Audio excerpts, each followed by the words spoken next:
Of Hockey Night in Canada, in association with the NHL and Sportsnet.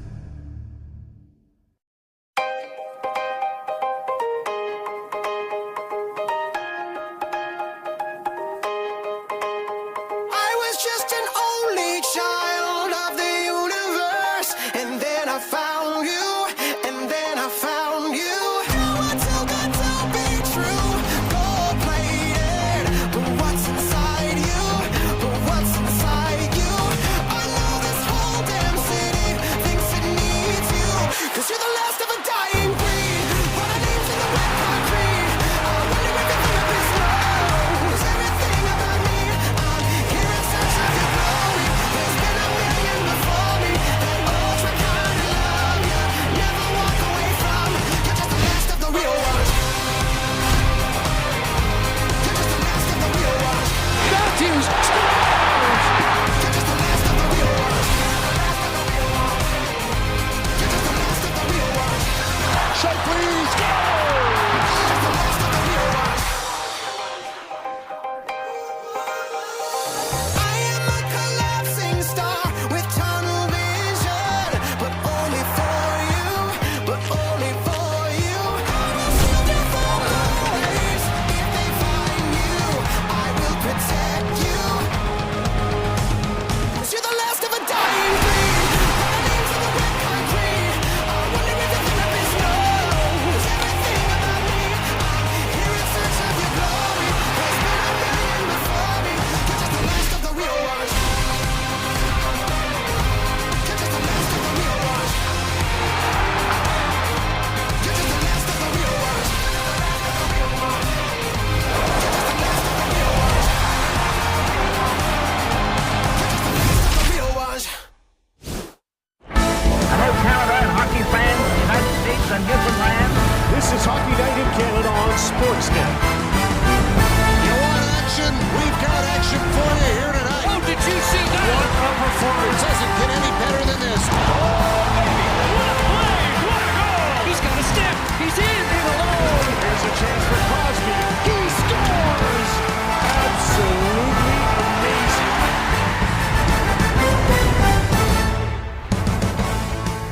Fallout Boy before the leading men. All that unbroken line of excellence in each of these franchises as we present Hockey Night in Canada tonight. Big games 2 weeks away from the Stanley Cup playoffs. I'd say the Stanley Cup, a tradition unlike any other, but that is reserved for Jim Nantz. He copyrighted that when he used that line to describe his first Masters 40 years ago.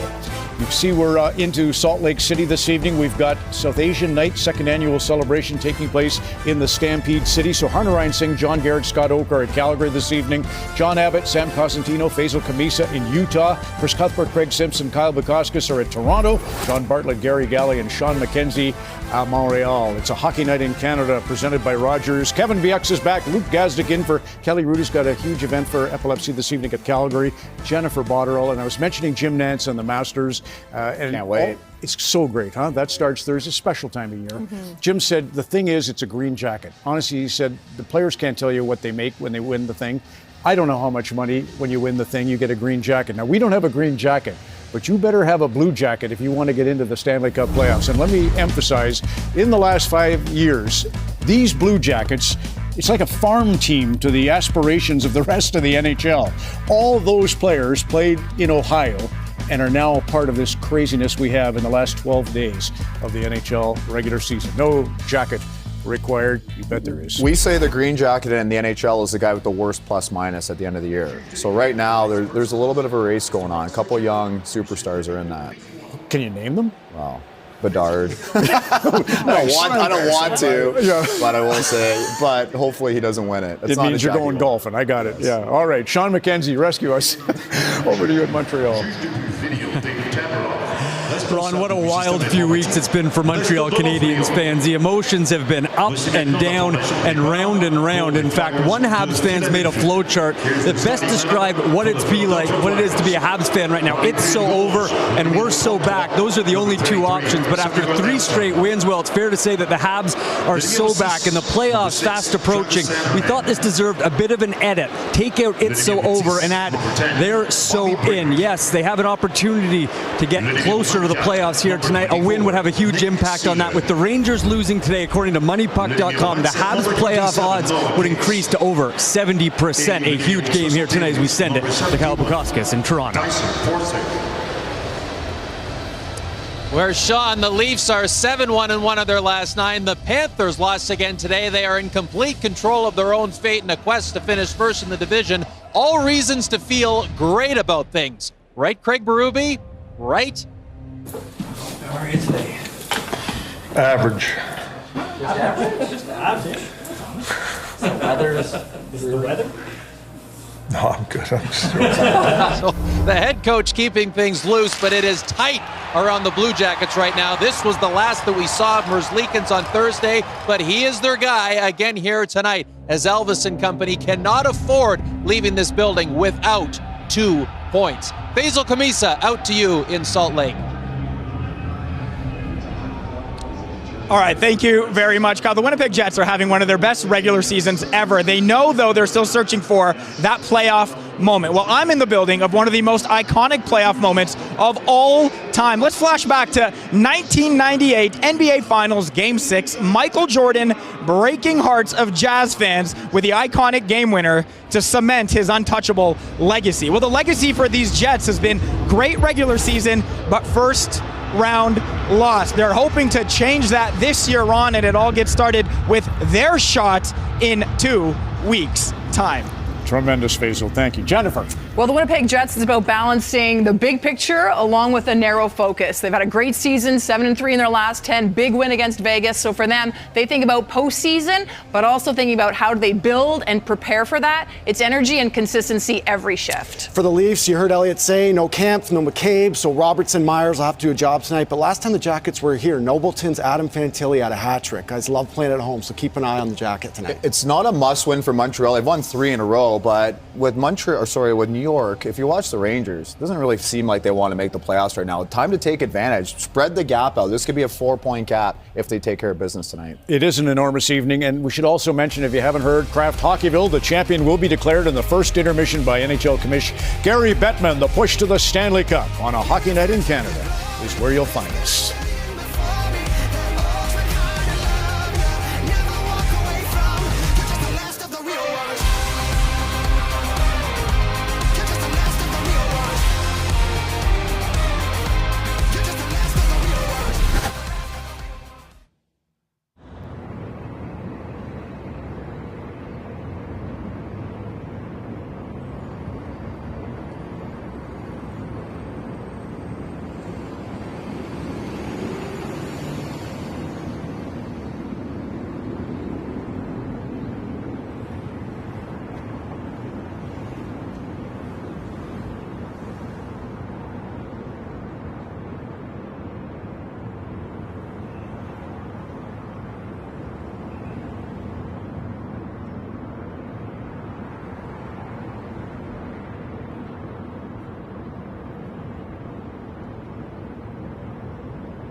Canadians are in a playoff spot. Yes, the push to the postseason continues tonight as they play host to the Philadelphia Flyers, who come to town looking to ruin the fun. Flyers coach Brad Shaw recently saying this about tonight's game: if we can go in and spoil somebody's party, there's a few things in hockey that feel really good. That's one of them. It's fun to go in and take the life out of the building. It will be hard to take this much life out of this building, but let's sit and find out what happens next. Puck drop coming up in just a few moments, but first, the national anthems. Enjoy, everyone.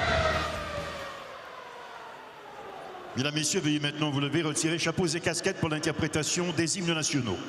Malgré les récents événements, nous vous demandons, dans l'esprit de ce grand sport qui nous unit, de respecter les hymnes canadiens et américains, ainsi que les joueurs qui représentent fièrement les deux pays.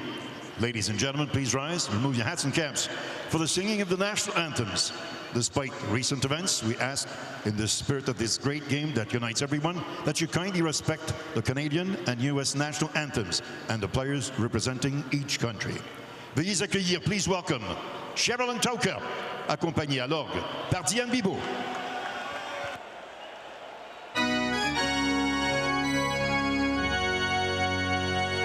Oh, say, can you see by the dawn's early light what so proudly we hailed at the twilight's last gleaming, whose broad stripes and bright stars through the perilous fight o'er the ramparts we watched were so gallantly streaming, and the rockets' red glare, the bombs bursting in air, gave proof through the night that our flag was still there.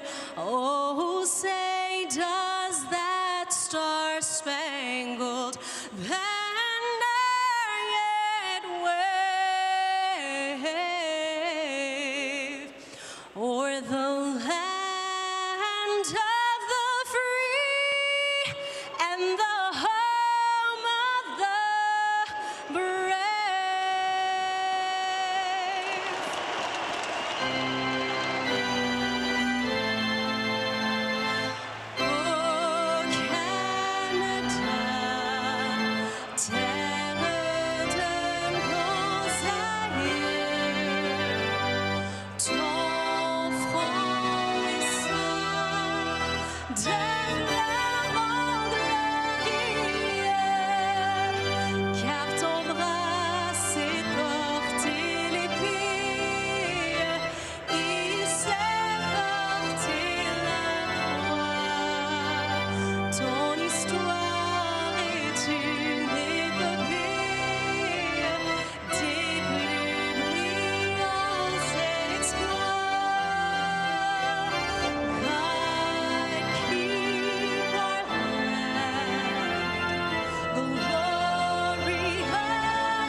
The city has been buzzing for weeks now with the rising anticipation of the hopeful expectation of playoff hockey. Tonight, with 7 games to go, the Canadians play host to the Philadelphia Flyers as Montreal looks to try and widen their lead on the wild card position.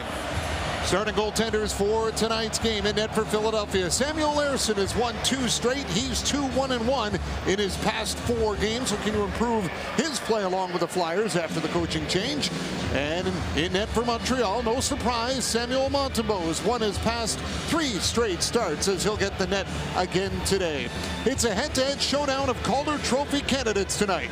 Matvei Michkov is on a 6-game point streak with 11 points and is 2 points shy of becoming the first Flyers rookie with 60 points in a season since Michael Renberg had 82 in the 93-94 season. Lane Hudson, 2 points shy of Chris Chelios for most by a Canadiens rookie defenseman, and 3 assists shy of the all-time NHL assist record by a defenseman in a rookie season. We've already seen one NHL record tied last night. Will we see something else here tonight?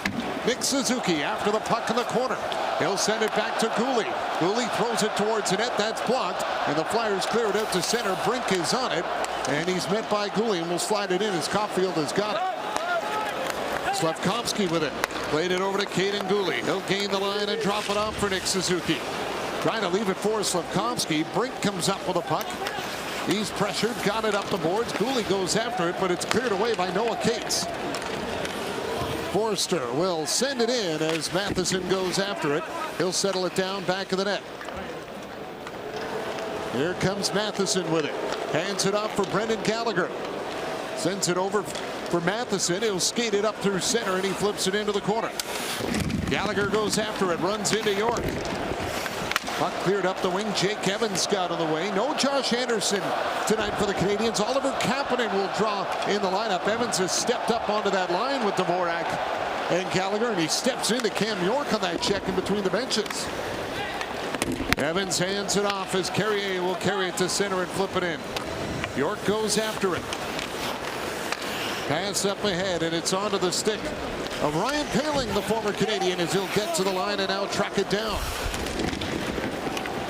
Owen Tippett skates it around. He'll leave it off for Poehling. Poehling looks to the net, throws it there. Montembeault to stop. He had a little traffic to contend with Jacob Pelche, the former Calgary Flame, in front. Now sent back to the line. Andre with a shot, and it's steered away off the arm of Montembeault. It ends up out of play.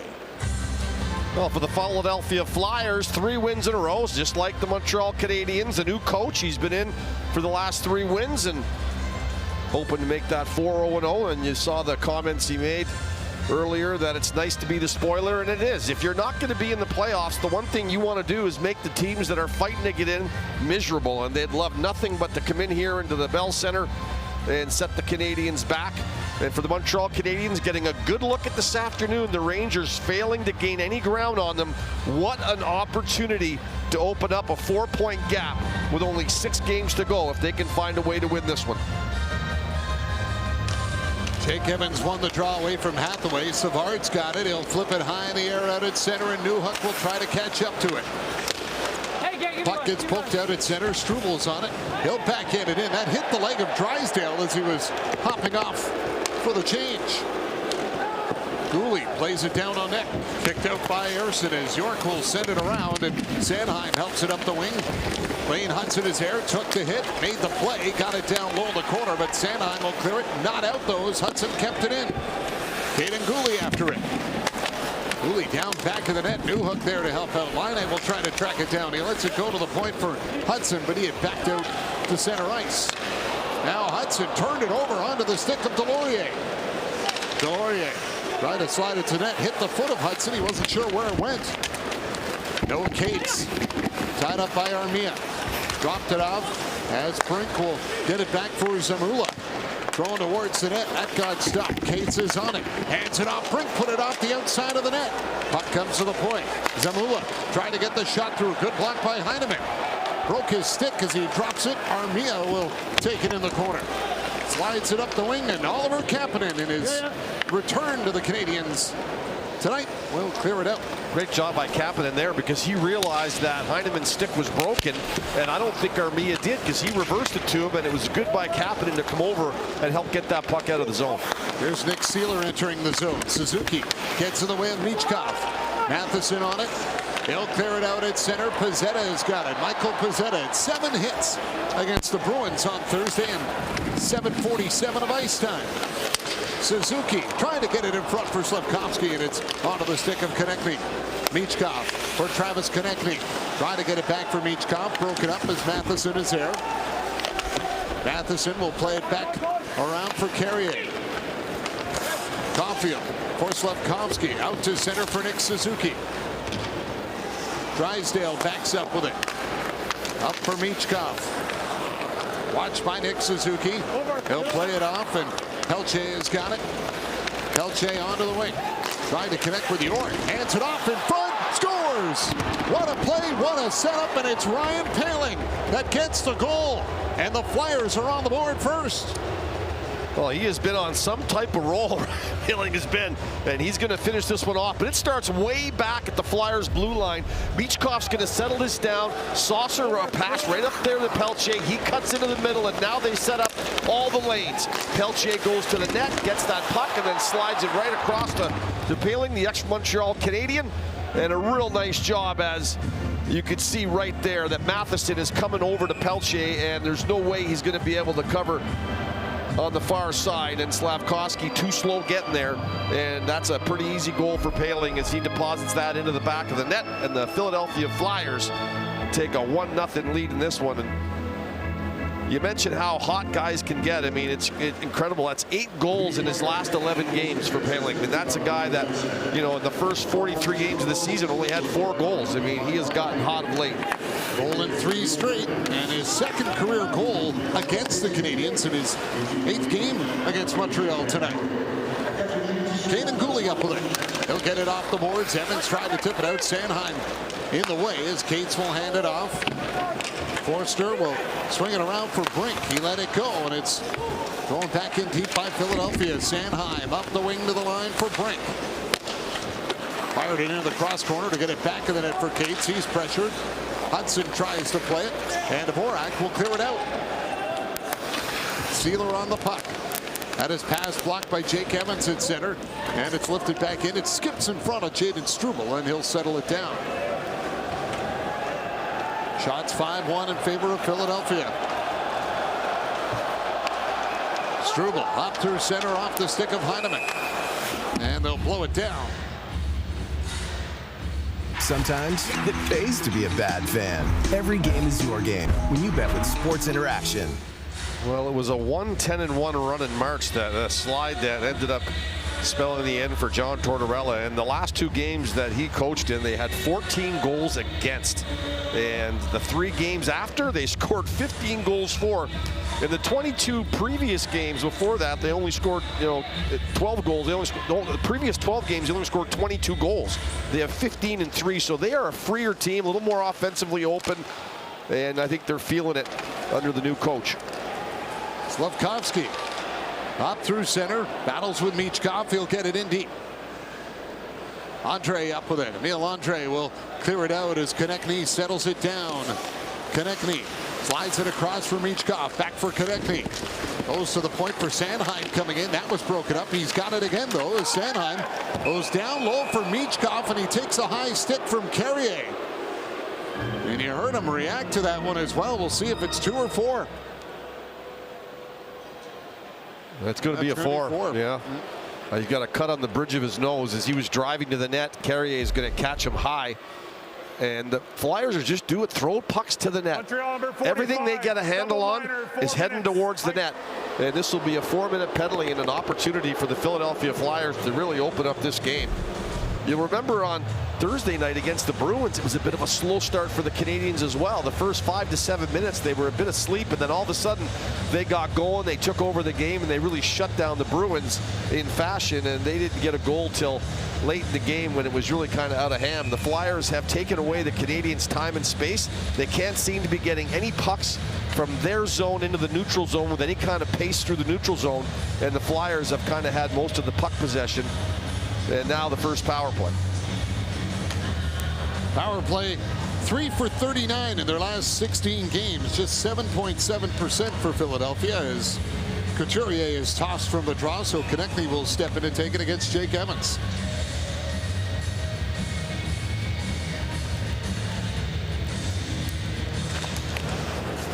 Ball won by the Flyers. Here's Brink with it. Brink skates it down low, got it in front. It's tipped wide by Couturier. Brink's right back on it. Brink watched by Evans. He'll play it off for Konechny. Got it down for Forster. Third feed, Konechny to Forster in front. Couturier, great chance and a kick save made by Montembeault. Konechny has got it again. Travis Konechny.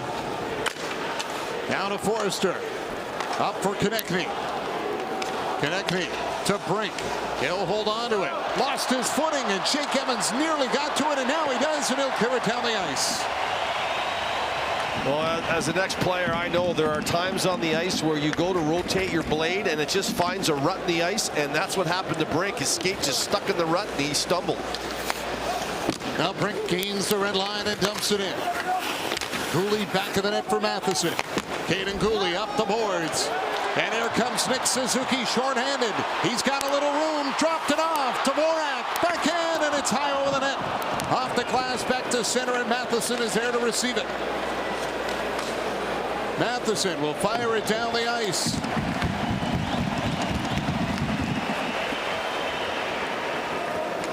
Drysdale will lead it back out for Philadelphia. Brings it in as Savard goes after it. He's tangled up with the goal scorer, Paling. Cates trying to make a play with it. Savard there as well. Good job by Savard as he holds it up against the boards. Now it's loose. Evans has got it. He'll get it up to center. And here he goes. Jake Evans trying to get a step here on Dorwart. And instead he'll throw it back to Cooley. And back for Armia. The Canadians will burn off some time.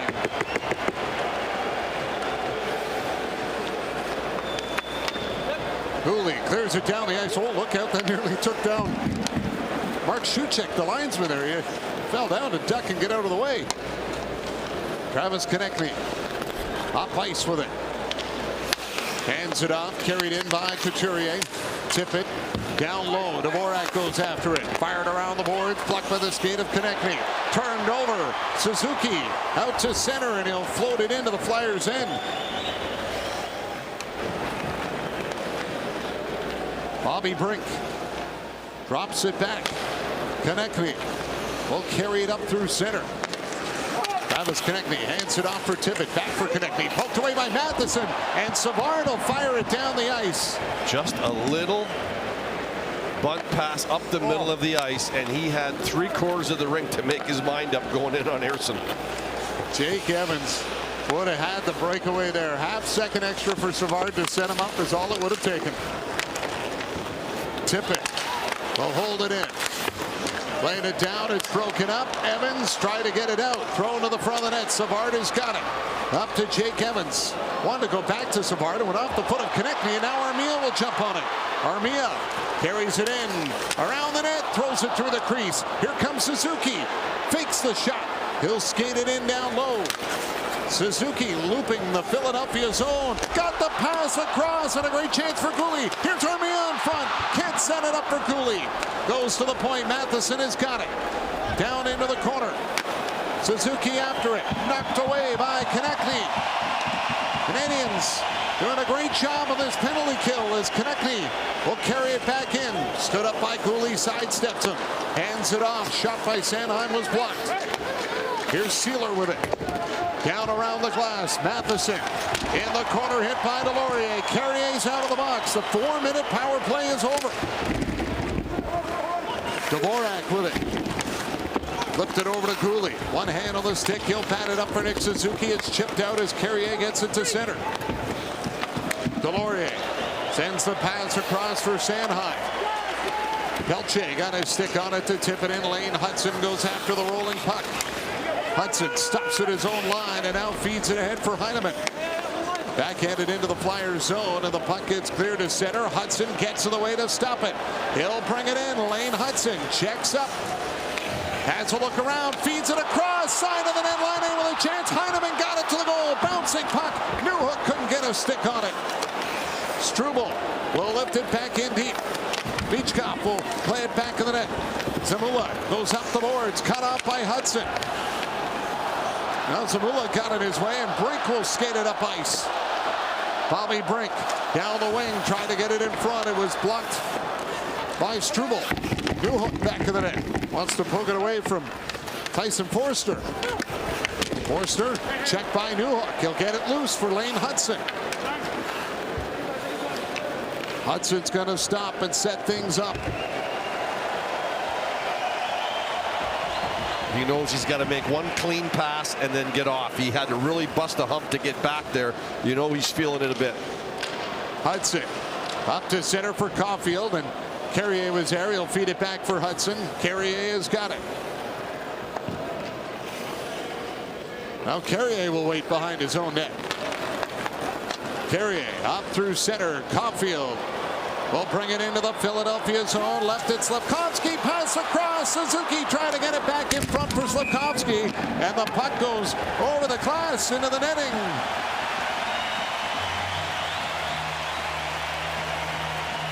So after all that, the Canadiens will end up with a power play.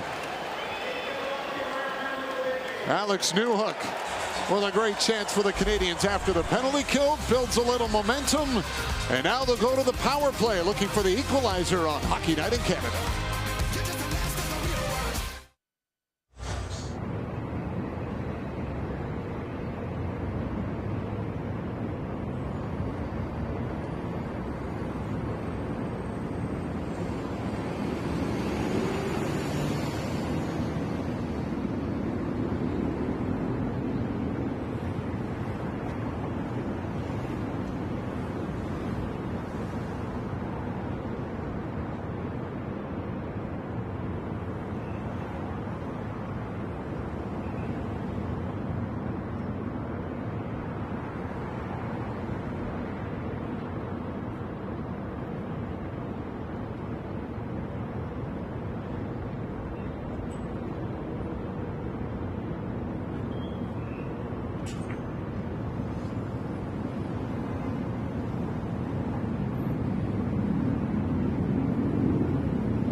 York offered delay of game, and this all stems from a line rush by the Canadiens. Caulfield dazzles through the neutral zone. Is going to drop this off to Slafkovsky. Hits the seam to Suzuki, and he tries to return it to Caulfield for the tap in, but York does a really nice job of intercepting this play coming across right here, and then he kind of gets some pressure on him right there from Slafkovsky, and he goes to flip it around the glass. It gets away on him off the toe of his stick into the mesh.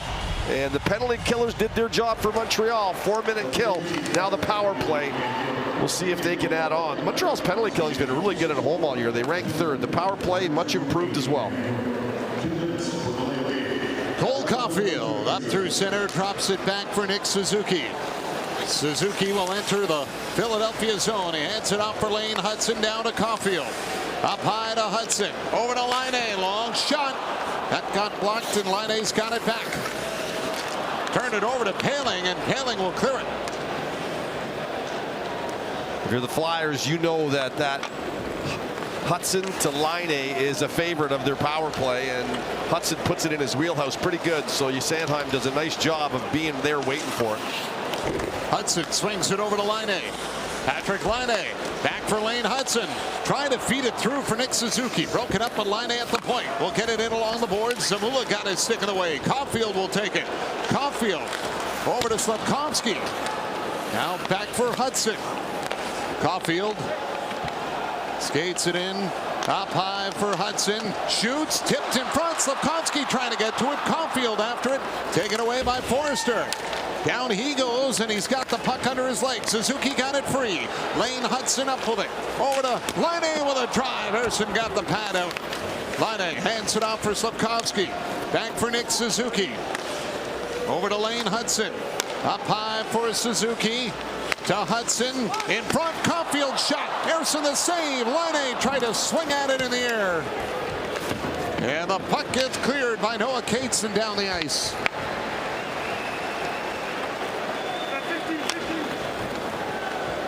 Matheson dropped it back. Newhook will follow up with it. Here comes Newhook with speed. Played it over for Kapanen. Kapanen along the boards, trying to make a play at it. Knocked off his stick by Couturier, and then York is out of the box. Power play is over as Kapanen will take it. Hands it up for Newhook. He'll chip it in. Konechny. Cross ice passes. Sanheim will work it up. Over to Konechny. Shoots. Blocker save made by Montembeault. The rebound kicked back to him, and he steered that aside. Gallagher jumps on the puck. Brendan Gallagher leads the rush up for Newhook. He has Kapanen 2-on-1. Pass for Kapanen off his stick. Kapanen battling for it. Gallagher comes in to take it. Gallagher has got it. Brendan Gallagher around the net. Checks up, centered, Kapanen with a chance, went off the foot of Newhook in front of the goal. Puck gets cleared out by Konechny. Stopped at center by Carrier, trying to win the battle with Couturier. Here's Michkov with it. Matvei Michkov backing up inside his own zone, plays it ahead, and it's brought in by Dorwart with a shot right on in his NHL debut tonight for Carson Dorwart. Carrier plays it ahead for Evans, who tips it in. Zamula goes after it. He's met by Armia. Dug out by Evans. Got it back for Kanan Guhle. Over to Struble. Thrown towards the net. Bouncing puck cleared away in front by Sealer. Armia trying to get it back down for Dvorak. Went off the stick of York. York will take it for a skate. It's tipped out and back down the ice. Armia goes after it. Giving chase is Dorwart. Delorier after the puck, runs into Jake Evans. Struble can't get a handle on it. Kanan Guhle checked by Garnet Hathaway. Armia hands it off for Evans. Evans to center, and he'll bank it into the Flyer zone. Canadians get a change. Neil Andre holds on to the puck. Got the pass off the boards out at center, stopped by Suzuki, and then Slavkovsky tried to cross ice feed for Hudson that was intercepted by Tippett. It goes to the goal, and it is covered up by Samuel Montembeault. Oliver Kapanen back in the Canadiens lineup tonight. He gets a great chance to try and tie the game.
Cole Caulfield, but there's another tandem working together, and especially on the power play. Hudson Deline has been a real popular one-timer, and he sets him up a couple of times. The first one gets blocked. This one is short side. Ersson gets over there with the blocker.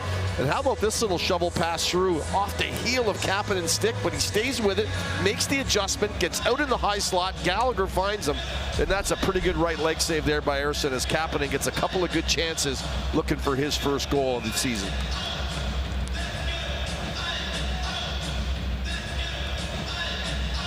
Dvorak takes the draw against Poehling. Well, no longer will that happen as Poehling is thrown out, so Owen Tippett will step in for Philadelphia.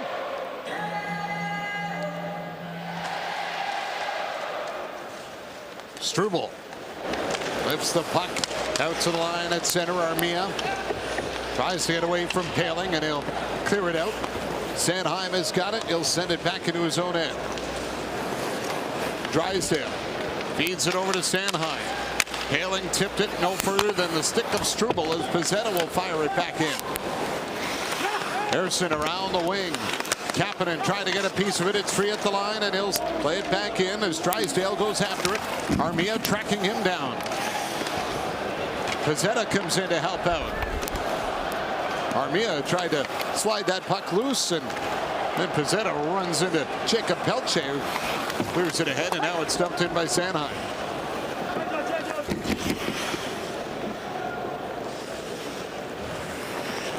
Jaden Struble lays it over to Matheson. Up for Heineman, deflected in. Newhook goes after it. Newhook stops, throws it towards the net. It's into the skates of Forster, and then the pass for Cates is too far. That will elude him and end up being an icing call.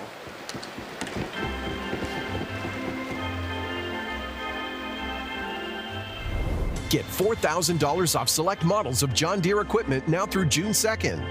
Learn more at johndeere.ca/deer season. The Montreal Canadiens playing a more responsible game, and that's how you have success. In the last 3 games they've played in, they've only allowed 5 goals against, and then of course 3 wins in there. The 3 previous ones they allowed 16 goals against, so you just can't catch up to that. So they've got to be more responsible, especially the attention to detail with the puck. They've done that in the last little while, and they've had success. Here's Hudson with a shot that goes wide. Laine sends it behind the net for Heineman. Heineman up to Hudson.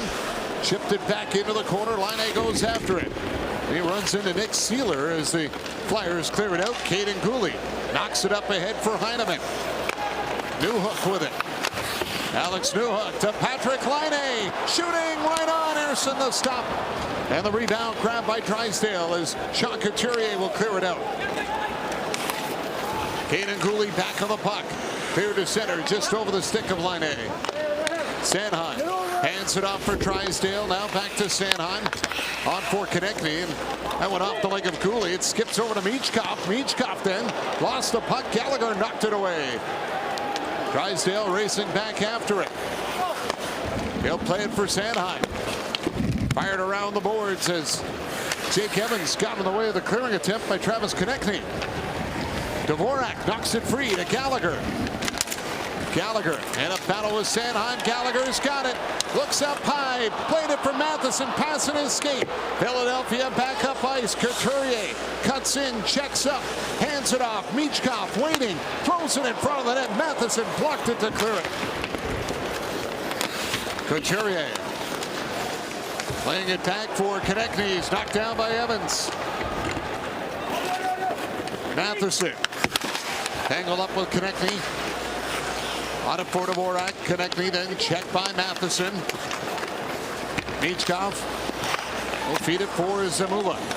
Played across for Andre, and he gets it down low around the net. And Dorwart get it to the goal as Gallagher will get it to the point off the stick of Dorwart, and the Flyers back up with it. Here comes Dorwart again, and this time he'll bank it in the final minute here in the first. Carrier to Caulfield. Caulfield checked. Slavkovsky at center ice with it. Gets it back for Struble. Now over to Lane Hudson. Off his stick, and it's cleared back into the Canadian zone as Struble goes after it. Dorwart racing in for the Flyers as Hudson gets away from Garnet Hathaway. And here comes Lane Hudson. He'll wind it up through center, handing it off for Nick Suzuki. Pass across Slavkovsky to Struble. Down low, Caulfield holds on back of the net, and it poked away. Caulfield jumps on the puck again, banked it over to Struble. At the point, kept it in. Hathaway will clear it out. Slavkovsky stopped it. Caulfield goes after it. They stay on side. Caulfield on the boards for Suzuki. They'll have to hurry. 5 seconds. Struble a shot. That got tipped, and Ersson didn't see it to the last second. Made the save through the screen, and the period comes to an end.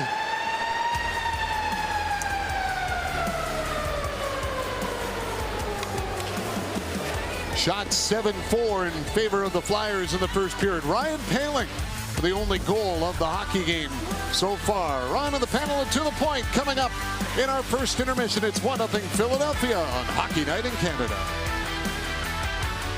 First.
Stream, share, and score big with Canada's most reliable internet.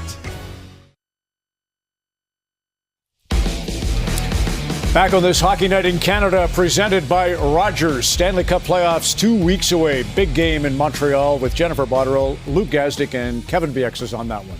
So Lane Hutson, everybody's talked about him at some point. I'm sure both of you have. I haven't. It's Saturday night. Montreal's relevant. I think I have to talk about Lane Hutson some more. Two things you can't teach: poise and effort. This is the effort right here. Watch him pinch. Look at the effort to get back, because he's got a forward covering for him to make this a 3-on-2 to a 3-on-3 and nothing happens, right? Like, we know that he's got, all the offensive skills, but this is the poise. You can't teach this. You can teach, your shot, you can get better, your skating, like the vision, you can get help with reads, but to have that poise and to skate that all the way up on your own and then make a nice hard pass to a safe area, as you said, Ron, that's special. This is the poise. This is Hathaway. Probably one of the only guys that you have to really be concerned about on Philly on the forecheck, him and Deloria. They're going to try to run you. He gets around him, he skates it up, he kicks it out. He's a special kid, right? He's going to have over 60 plus assists by the end of the season. He's going to be in the Rookie of the Year conversation with Dustin Wolf. But poise and effort, when you watch him, those things stick out to me.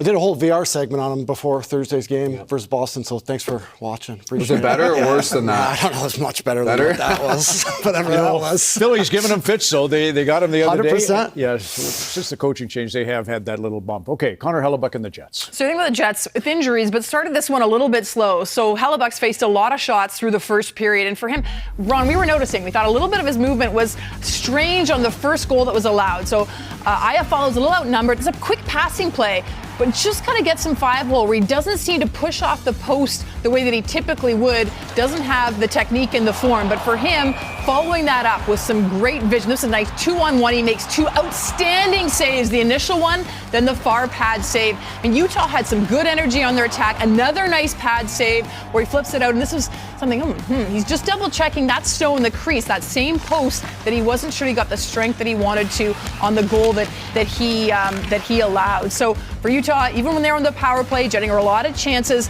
there was some screens in front. So for him, just staying engaged, and he was tracking the puck so well, despite a lot of people that came into the front. whether it was high to low. So for him, just staying engaged. So we know that mentally he has the confidence, but physically responding to that early, perhaps mistake in his form, very reliable for the Jets through the first. I have Hellbuck socks on today. Over to Toronto. They're up 1-0 on a goal from their fourth line. Anytime they can get offense from anybody that's not Austin Matthews or Mitch Marner or their core four, it is a plus for this team. I love the play that Pontus Holmberg makes here on the wall. Takes a bit of a hit to make a play, but gets a stick on it. And then the pressure down ice from Steven Lorentz. What a nice patient play.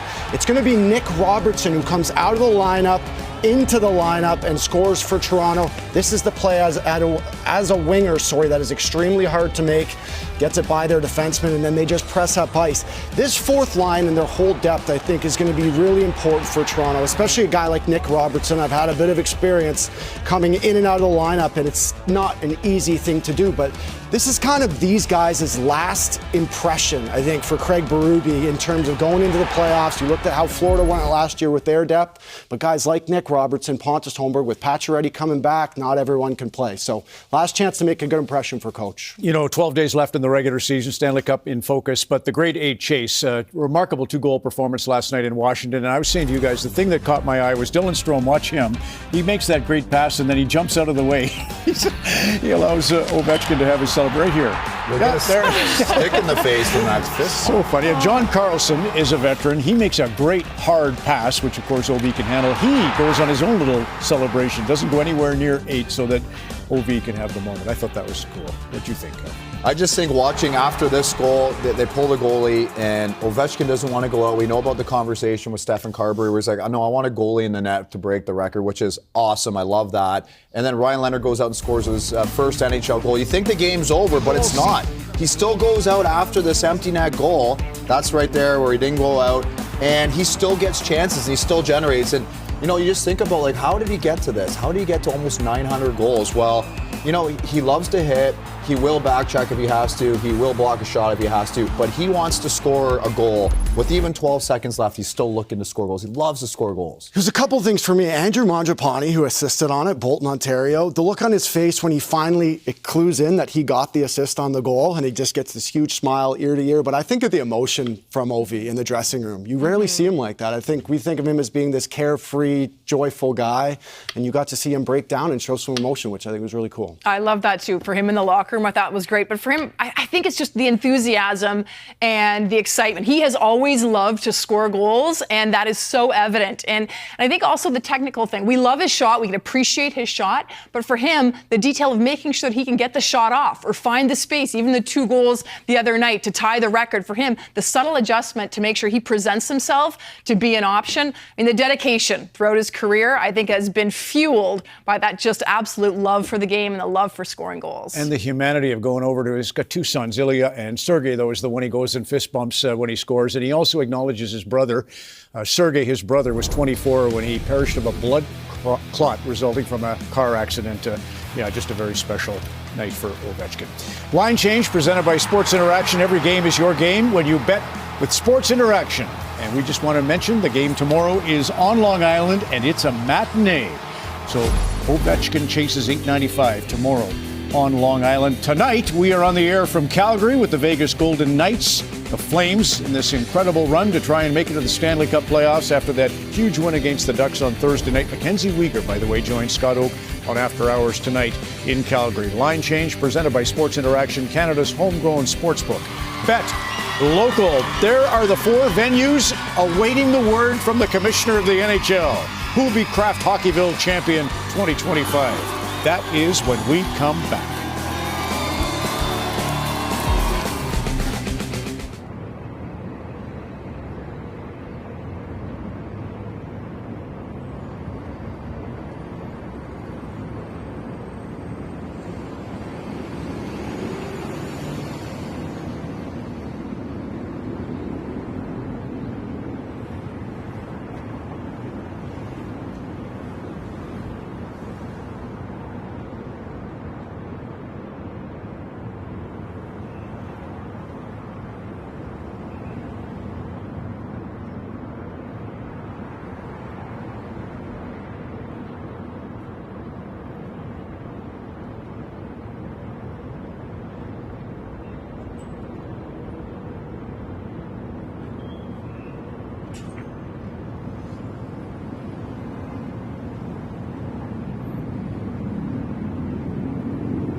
Sudbury, Elliott Lake had won the right with Kraft Hockeyville, the Pittsburgh Penguins, and the Ottawa Senators. Amazing. Now we're down to the championship is about to be unveiled. The voting for Kraft Hockeyville just concluded 3 hours ago. Emily Agard's over in Crossfield. Ailish Forfor is in Honeywood, actually Shelburne's, where she's situated tonight. Tom Stewart in Sackville, and Anna Dua is over in St. Boniface.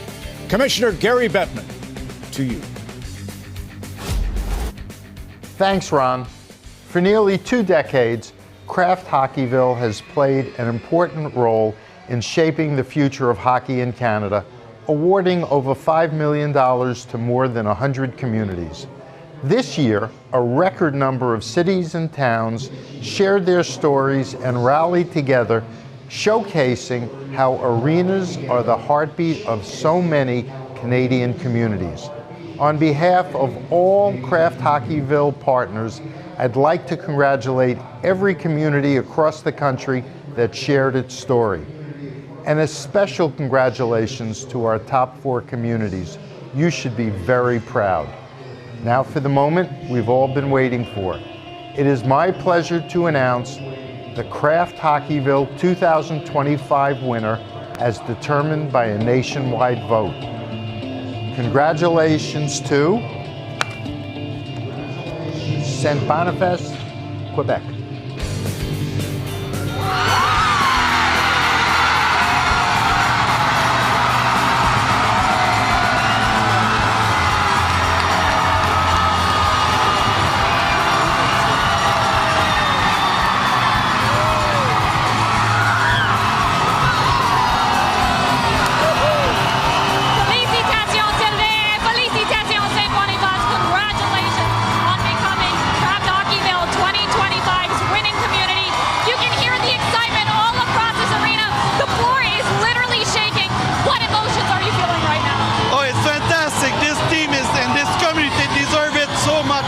They worked very hard to get it. It's a bunch of volunteers, so we're very, very happy about it. So we're ecstatic, and congratulations to the other participants. And merci à tout le monde qui a voté. Bravo, on est content. What does this win mean for this community that loves this sport so much? It means a lot. You know, it means that we'll have money to renovate this arena, to continue and to perpetuate the good fun that those kids have here to play hockey. So we're very happy about it. Sylvain, you shared with me earlier that your father was one of the original members who helped build this rink. How do you think he would feel right now? I'm pretty sure right now that he's cheering, and with every other volunteer that unfortunately passed up there, I'm sure that he's cheering with us. Like, so he must be very, very happy. Sylvain, congratulations again. St. Boniface, félicitations. Ron, back to you. Félicitations, Anna. Congratulations, Sylvain. Fantastic victory there. So they received $250,000 in arena upgrades. You look at the puck marks on the boards in the rink right now there. It's like the Milky Way. So it's going to be a great fix-up. They get an NHL preseason game, of course. $10,000 in hockey equipment, courtesy of the NHLPA Goals and Dreams Fund. The 3 others, by the way, also received $25,000 for their communities and $10,000 in equipment as well. What a scene this evening. Congratulations once again to St. Boniface, champions Kraft Hockeyville.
proud partner and fan of the NHL. An early Flyers goal in the first is the difference maker right now. They lead by 1 after 1, leading in shots. The Habs lead in hits. They also lead 15-4 in giveaways, which won't make Martin St. Louis very happy. But Lane Hutson has had a special rookie season. He really can do it all, but he's been great in the power play, where he and Patrik Laine have become a dynamic duo for the Habs. Now, Hutson recently said about the chemistry that he's building with Patrik Laine, he's just older, and I'm just kind of starstruck by what he does on the ice. I want to make sure that he has good pucks to shoot. Well, he's done that in spades. Hutson has fed Laine with some great passes despite being a lefty. Now, in a really informative article by Eric Angles, he explains why that is unusual. Now, normally a right shot sniper like Laine would prefer a right shot power play quarterback because of the spin of the puck. A righty puts right or clockwise spin on the puck, which is ideal for the righty shooter. But according to Laine, Hutson has the ability as a lefty to put right spin on the puck. Now, Lane Hutson, being the humble rookie that he is, said, I think he's giving me too much credit saying that.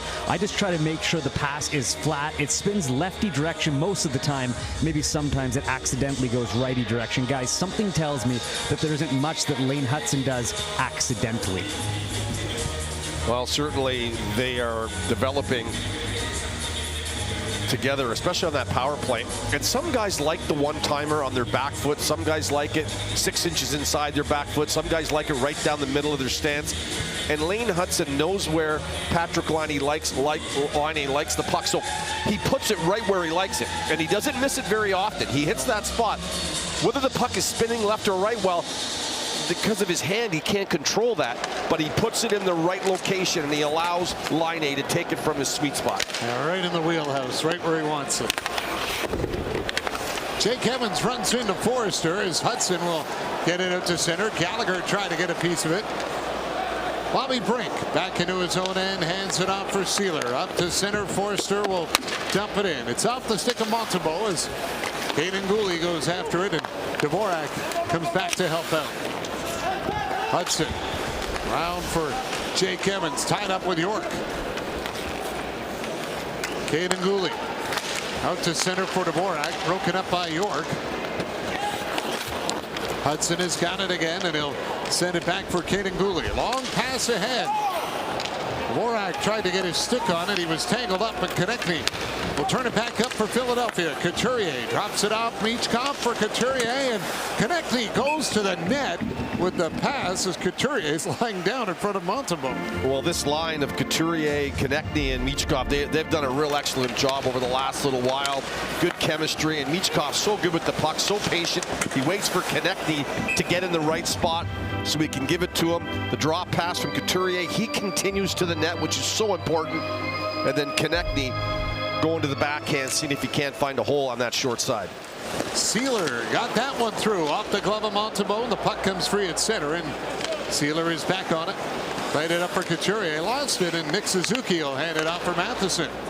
Caulfield to Carrier. Up for Suzuki, can't get into the Flyers zone. Couturier will move it over, and something didn't look right there for Konechny as he missed the pass and then steps off on the bench. Couturier will throw it down into the Canadian zone. Matheson is back on it. Played it off for Carrier. Nick Suzuki brings it in around the wing, and Poehling will tip it for Owen Tippett. Out to center, Samula. Dropped it back, turned over. Caulfield's got it. He's got a little bit of room with Andre back. Caulfield throws it on net, puckered away by Ersson. Andre up onto the wing. Samula will get it to center. Owen Tippett tries to drive his way in. Can't find an entry point. Jayden Struble off for Laine, jumped over his stick. Pelche will feed it back. Struble got it in deep. Harrison's out of the goal. They'll set it up for Zamula. Yegor Zamula out to center to Laurier. Angles it in. Montembeault plays it off for Newhook. Alex Newhook flips it ahead, and then Garnet Hathaway was all over him. And was he on him enough? Or is this going to be about the change at the Canadiens bench? Well, certainly the linesman flagged it right away. and blew it down. This is going to come all the way back down to Montreal's end. For the Montreal Canadiens, very simple. 15 turnovers in the first period, and if there's only 15 on the stat sheet, there's probably more.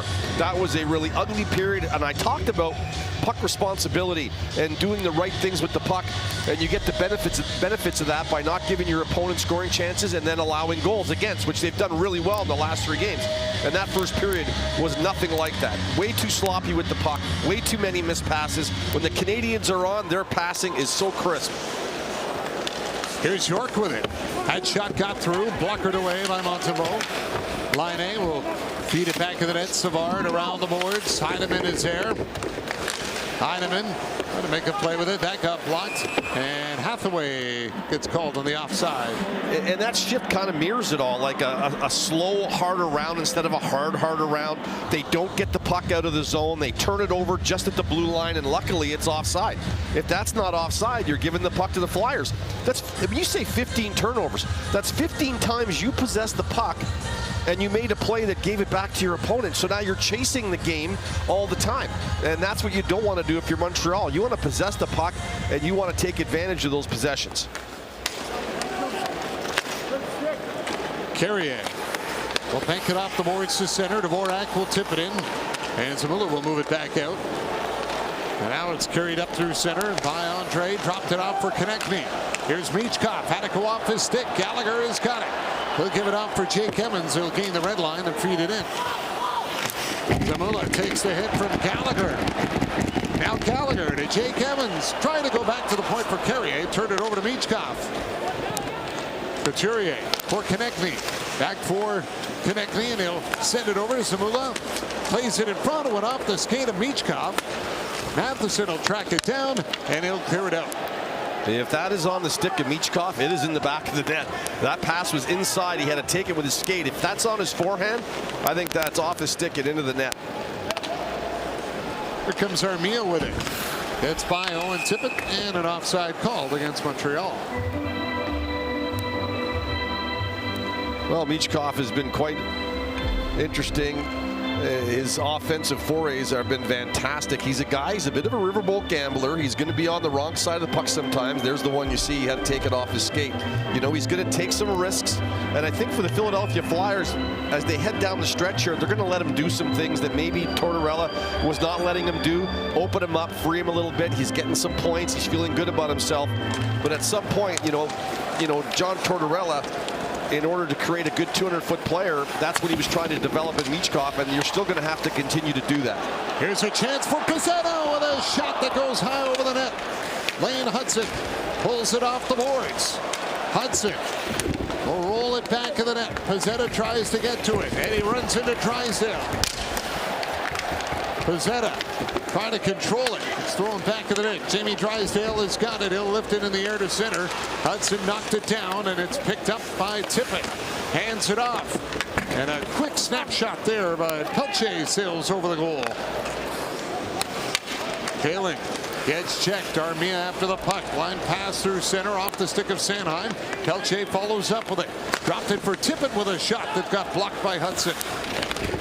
Slavkovsky trying to jam it up with Cates here, and he'll poke it free for Cooley. Hudson around the wing. Caulfield goes after it. And it's grabbed by Nick Suzuki. Hands it off for Slavkovsky. Over the line, back for Suzuki. He falls down, got it free. Slavkovsky waits to Nick Suzuki. Suzuki in front. Caulfield with the tip. And it's stopped by Ersson. Nick Suzuki chases it down, throws a reverse hit on Sealer, and the Flyers clear it down the ice. Montembeault is going to play it. Off the boards for Carrier. Bobby Brink got in his way. Slavkovsky up with the puck. Pass up to center for Caulfield. Cole Caulfield flipped it over to Nick Suzuki. Suzuki will backhand it in. Caulfield pokes it free. And now here comes Dorwart with it. Can't get by Struble. Delorier on it. Newhook goes back up ice. Newhook rolling puck. Stopped it. Played it for Heineman. Back for Newhook, just out of his reach. Zamula will hand it off for Hathaway. He'll clear it to center. Delorier got it to the Canadiens line, and Hathaway will send it back, and Philadelphia regroups.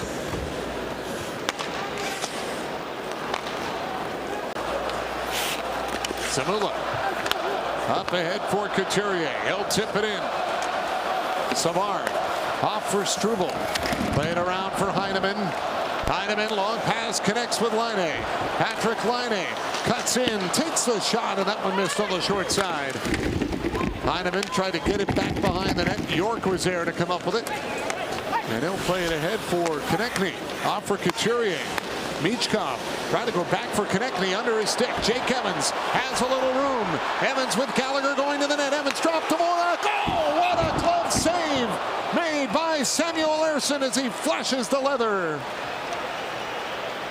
Well, the things you love about Michkov, and I was talking about how great offensively he is, but a bad decision at the far blue line. A little soft play into the middle. He misses the pass. Evans spins it around. Great transition for the Canadiens. How about this pass to Dvorak, and what an opportunity. Ersson says, no thank you.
We've seen some outstanding glove saves, and Samuel Ersson here. Great net drive by Gallagher. This does not happen without the net drive of Gallagher, and there's a beautiful glove save. Gallagher comes over to say, hey, did you really catch that, or did you really see it, or did it just land in your glove? And how about this one the other night against the Bruins? Carrier comes in and has the wide open net, and Swayman outreaches that left glove and snags it out of the air. Montreal's been robbed a couple of times in the last two games. Here's Slafkovsky back to the point. Cooley throws it towards the net. It goes wide. Lane Hudson back for Nick Suzuki. Hands it off for Hudson. Put it through the slot. It'll go to the corner. Tippett's there. High in the air out to center. Hudson stopped it. And now Lane Hudson will play it in the middle. Trying to get it over to Caulfield. Broken up, and Tippett's got it for the Flyers. Owen Tippett will backhand it in the corner. Hudson picks it up. He's met by Paling. Slafkovsky ahead for Nick Suzuki. Suzuki to Caulfield. Snapped on net and into the glove of Ersson. Watch an all-new episode of Law & Order Toronto Criminal Intent this Thursday at 10 Eastern, 9 Central on City TV, or stream it anytime on City TV+. Well, the last 3 3-on-2s for the Montreal Canadiens in the last 3 shifts. Those are great outnumbered attacks. Attacking on the rush is something that you've got to do. Montreal's taking advantage of that. The Flyers guilty of getting caught. That one guy's getting caught above everybody, and the Canadiens are springing loose. Sealer up with a puck. Played it around the wings. Stopped at the line. Matheson on net. Ersson kicked it out. Gallagher was all alone in front. And now Jake Evans will try to track it down. Evans to Gallagher. Brendan Gallagher trying to shake off Sanheim. Goes one way, then the other. Dvorak with a chance. Doesn't get the shot through. And the Flyers clear it to center as Bobby Brink is on it. Pass over to Cates. Cates checked by Matheson, put it on net, knocked aside by Montembeault. Gallagher will fight it out to center. Brink was right there on him. Forster then checked by Matheson, and Gallagher will send it in deep. Jake Evans runs into Zamula.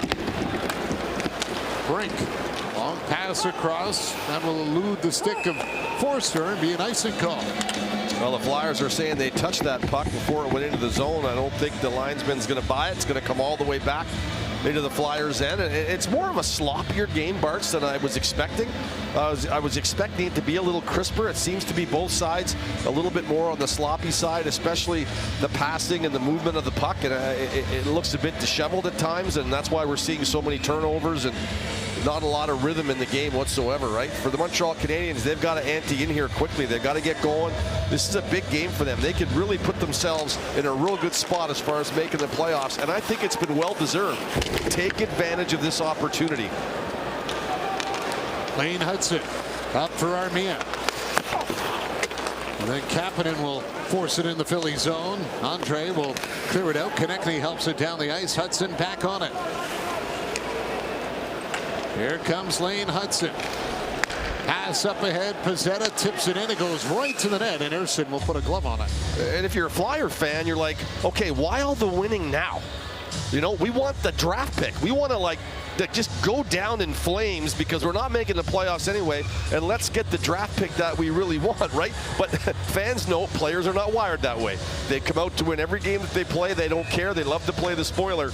But if you're a Flyers fan, you know, having a 5, 6, 7 game winning streak to finish the season is just going to take you maybe 2 or 3 draft slots away from maybe a player that you wanted that you're not going to get. Flyers can't make the change here as the puck was dumped in from the other side of center, and they froze it. Canadians get fresh legs out, but Philly wins the draw. Konechny on it. Put it off the stick of Heineman, but it's grabbed by York. Michkov flipped it up to the Canadiens line. Nobody was home in a Flyers sweater, so Laine will take it, and he'll carry it in. Trying to get the shot to the net. Gooley for Laine. Patrick Laine off for Heineman, let it go. Hudson walking in, stops, looks to the net, over to Laine with a drive, kicked out by Ersson.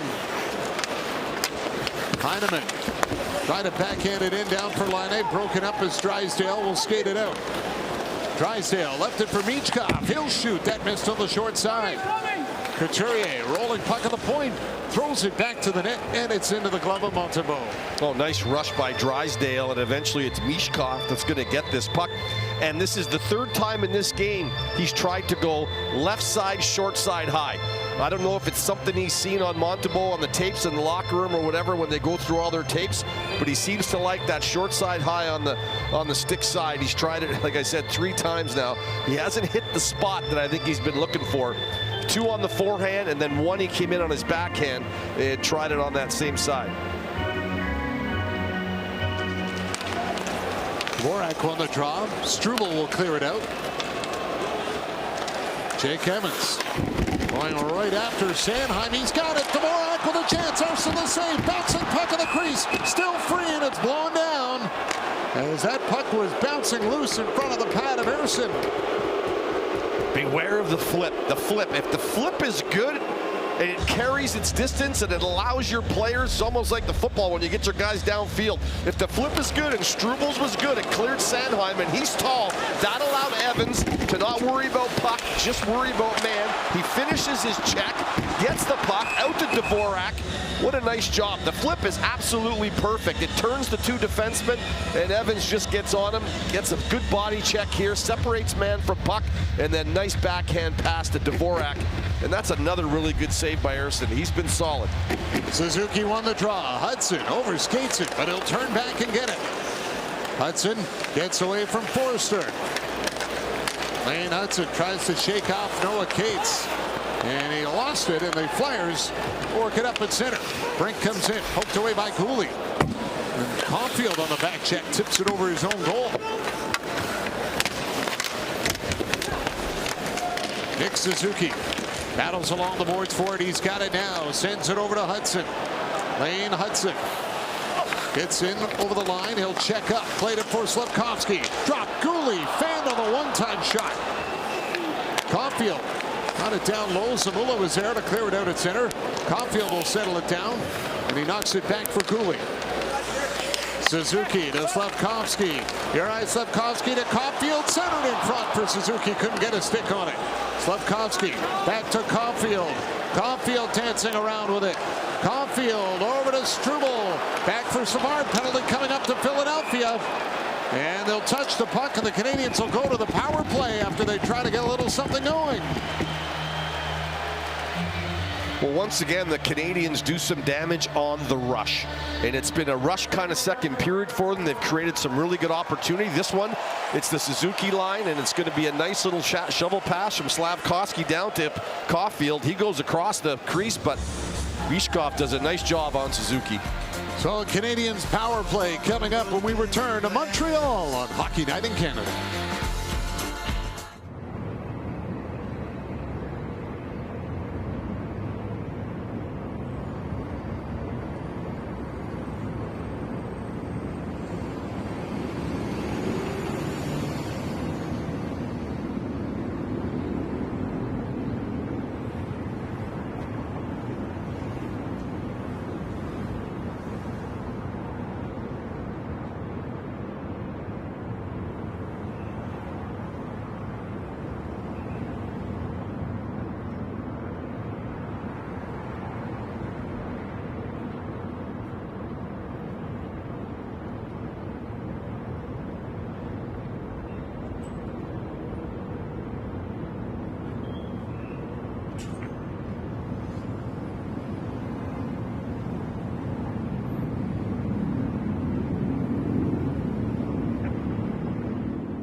Chunk out of his nose. Michkov on that high stick from Carrier earlier, but we talk about his offensive end. How about this defensive play? He gets body position on Nick Suzuki, or that's in the back of your net as we look at Pelche whacking the hands of Caulfield on a couple of occasions, and that's your penalty right there. But Michkov, he's been on a tear. He's on a 6-gamer right now, 4 goals and 7 assists, and showed us a bit of that he has learned. He knows where to be. He knows to be inside on the body. Pelche getting the tap on each hand for good measure there on the slash. Yeah, if he didn't get it on the first one, he certainly got it on the second one. Well, the Canadians on the power play for the second time tonight. Sealer up with a puck, up the boards. Great play by Hudson to keep it in. And now it's taken away as Hathaway will get it to center, and he'll help it down the ice. They jumped over the stick of Montembeault. Hathaway first on it. Lane Hudson will try to tie him up. Suzuki comes in to help out. All the Canadians are back there, and it's Hailing that is on it. He'll send it over to the open side. Hathaway has got it. He'll backhand it behind the net. Hudson will start it out. Dropped it back for Nick Suzuki. Suzuki carries it up to center into the Philadelphia zone. Lost it, and Sanheim will clear it down the ice. Well, that's kind of a waste of quite a bit of your power play, almost a minute of it. The Hudson turnover, the Suzuki turnover, trouble exiting your zone on the power play. It really is killing a lot of time for them. Caulfield with it. Cole Caulfield brings it in, hands it off for Slavkovsky. Now to Caulfield, up high. Hudson has got it. Hudson over to Nick Suzuki. Suzuki to Hudson. They'll switch spots. Slavkovsky for Hudson. Suzuki with a shot. Harrison the save, and the puck gets cleared down the ice by Noah Cates. Well, good job by Suzuki, because they've really been watching the Hudson to Laine. And so for Suzuki to roll into that top spot and set himself up for a one-timer from the middle of the ice, I think it's a good selection. Alex Newhook will wheel his way through center. Played it off for Kapanen. Kapanen along the boards with Hailing in the way. Matheson got it back for Kapanen. Pass across just out of the reach of Heineman. He'll track it down. Heineman for Newhook. To Heineman. Up high for Matheson. Back for Heineman. Heineman will play it down low. Nice pass by Newhook as he tried to tip it over to Gallagher. Paling on the puck. He'll backhand it down the ice, and that'll do it for the power play. Nice job by the Flyers penalty killer. Super aggressive. Everywhere they go right straight at the puck, and Montreal doesn't have a lot of time to make decisions. Long pass ahead for Armia off his stick. He'll get it back and bring it in. Armia down to Dvorak, trying to get it back in front with Jake Evans going to the net. Couturier will send it across for Drysdale. He'll catch up to it and swing it in. Couturier chopped it up the boards. Konechny was there, and now it's Michkov. That'll feed it to the line. Zamula. Watched by Matheson. Now he'll lift it in deep as Couturier will pick it up on the back end and feed it for Michkov. Michkov with a shot. Montembeault the stop. Andre after it. Hand it off. Michkov blocked it. He'll leave it for Konechny. Travis Konechny wheeling around with it. Tried to get one to the net. It was tipped away by Dvorak. Andre down to Michkov. Knocked over by Jake Evans, and the Canadians clear it. Evans lost his helmet. He'll go to the bench. Zamula up for Konechny. He'll backhand it in. Matheson has got it. Just over 5.5 to go here in the second. Still a 1-0 lead for Philadelphia on a first period goal by Ryan Paling. Kapanen behind the net. Was turned over as Hathaway is on it, but the puck was bobbling on him, and now he's got to contend with Pezzetta. Great effort by Michael Pezzetta to get it free. Savard goes after it, but Delorier is there to clear it out. Kapanen up ahead, and Gallagher will work it in on the wing. Brendan Gallagher checks up. Tries to win the battle. He'll chip it down into the corner. Pezzetta in front, and Kapanen couldn't get a stick on it. Struble to Kapanen. Kapanen worked it down. Gallagher back in the net. Tried to get in the way of Sanheim. Delorier up with the puck. He'll clear it back down the ice. Struble will settle it down. Plays it up for Nick Suzuki.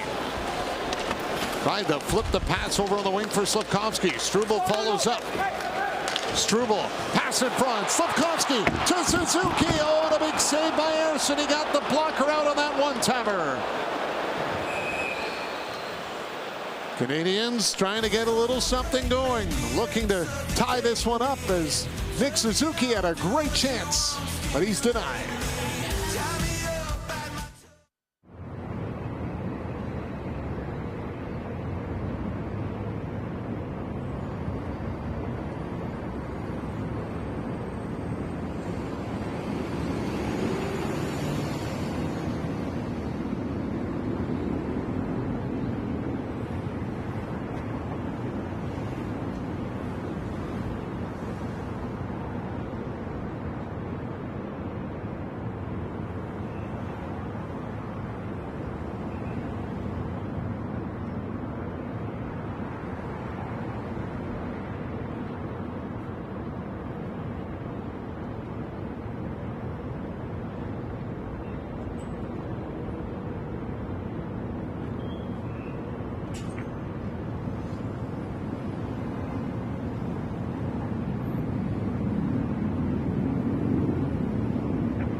As he's made another real beautiful save. Struble with a great backhand pass to Slafkovsky. He lays it over to Suzuki, and it's almost like Ersson knew. He was coming over already. He knew Slafkovsky wasn't going to shoot it. What a big save. As we look at the standings and look where the Canadians are sitting, this is their game in hand on the Rangers who played this afternoon. They got a 2-point lead. Another 2 points would be huge because we have to remember the Rangers win the tiebreakers. So all the Rangers have to do is just tie Montreal and they get the slot. So for the Montreal Canadiens, this is so important, these 2 points, but they're all important. I get it. Now an icing call. And is it a must-win? It's not a must-win. It would go a long way in taking some anxiety out of your game. But put it this way, if the 7 games, including tonight for the Montreal Canadiens, if they just go 4-3, 1 game above 500 in those 7 games, the Rangers got to go 5-1 to finish. So, you know, it's not a must-win, but it just makes life easier when you can get that little bit more cushion pushed in there. It's always more comfortable when the cushion you're sitting on has extra padding. Here's Caulfield up on the wing. Slafkovsky catches up to it. He'll shoot, and it's blocked as Sealer was lying down on the way. Caulfield's got it again. Back for Lane Hudson with a drive off the leg of Brink, and it goes out of play. Well, 3 of the top 6 shot blockers in the National Hockey League this year are in this game, and the guy who's going to go down and block this thing, he's right up there. Sealer gets down there. It's not a pretty good looking block either. It's kind of like he just kind of fell down right in front of it. But nonetheless, a real good block for Sealer, who jumps in front of quite a few. I think combine the 3 of them, and of course Sanheim and then Savard. If you combine the 3 of them, they have well over 500 blocks between them. Coming into today's action, Sealer was tied for the Eastern Conference lead in block shots with 176. Well, he's had a few more tonight, and that wasn't a pretty one, but it was effective. He got in front of it. Hudson after the puck, hailing there as well. Kapanen will tip it back for Lane Hudson. Hudson pass up ahead for Line A. He'll deflect it in. Pelche goes after it for Philadelphia. Pass went off the stick of Newhook. Kapanen at center with it. Laid it over for Newhook. Kapanen after the puck, trying to roll it in. Now it comes free for Newhook. Laine jumps on it. Patrick Laine will send it into the corner. Drysdale on it. Carrier at the point. Trying to hold it in, but it's cleared out, and Matheson goes back to get it. Matheson up for Carrier. Here comes Carrier. Chipped it in. Andre bumped by Evans. Zamula got it around the wing, and Michkov will control it. Played back for Andre. Diving was Jake Evans, trying to break it up. He disturbed the play a little bit there, and now Philadelphia will get it down the ice, and that'll be an icing call. 2:32 here to go in the second period, and what the Philadelphia Flyers have done, they've come on the road into the Bell Center on a Saturday night, Hockey Night in Canada night, and they basically have these fans quieted right down. I mean, the other night against Boston, you could feel the energy and the goals and the excitement, and it just drove the whole bus, right? Tonight, it's been a lot more quiet. You got to tip your hat to the visiting team who's come in here and done a pretty good job. Couturier will get his warning against Nick Suzuki.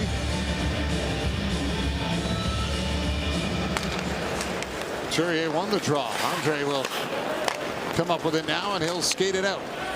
Pass up through center. Konechny dropped it back, broke it up. Carrier goes after it. Now Couturier fired it off the boards. Konechny in on the wing with it. Little drop pass. Slafkovsky was there to take it away. Nick Suzuki back for Slafkovsky. He'll skate it in. Slafkovsky with a snapshot right on, and Ersson has got it. A little bit of bumping after the whistle. Well, both coaches electing to go power on power. The Flyers come out with the Couturier line, and then, of course, out comes the Suzuki line. I like the power on power stuff. And again, on the rush, good speed by Slafkovsky coming through the neutral zone. It backs off the D. They can't stand up when they feel that kind of speed coming straight at them. And that allows him to shoot from an area he can score from. And that Suzuki line, they have been dangerous. The combination of 13 points, 6 goals, and 7 assists in the last 3 games, they've been putting up good numbers. They've had a couple of real beauty opportunities, grade A quality scoring chances in this one. Unfortunately, Ersson has been at the task, and he has stopped every one of them.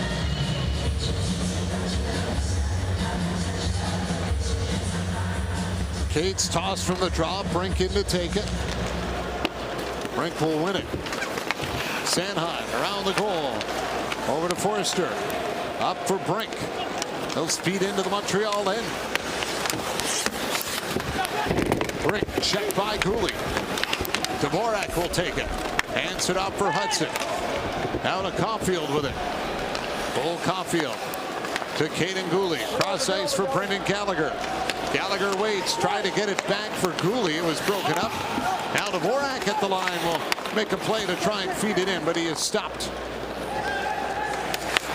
Dvorak right on top of Brink.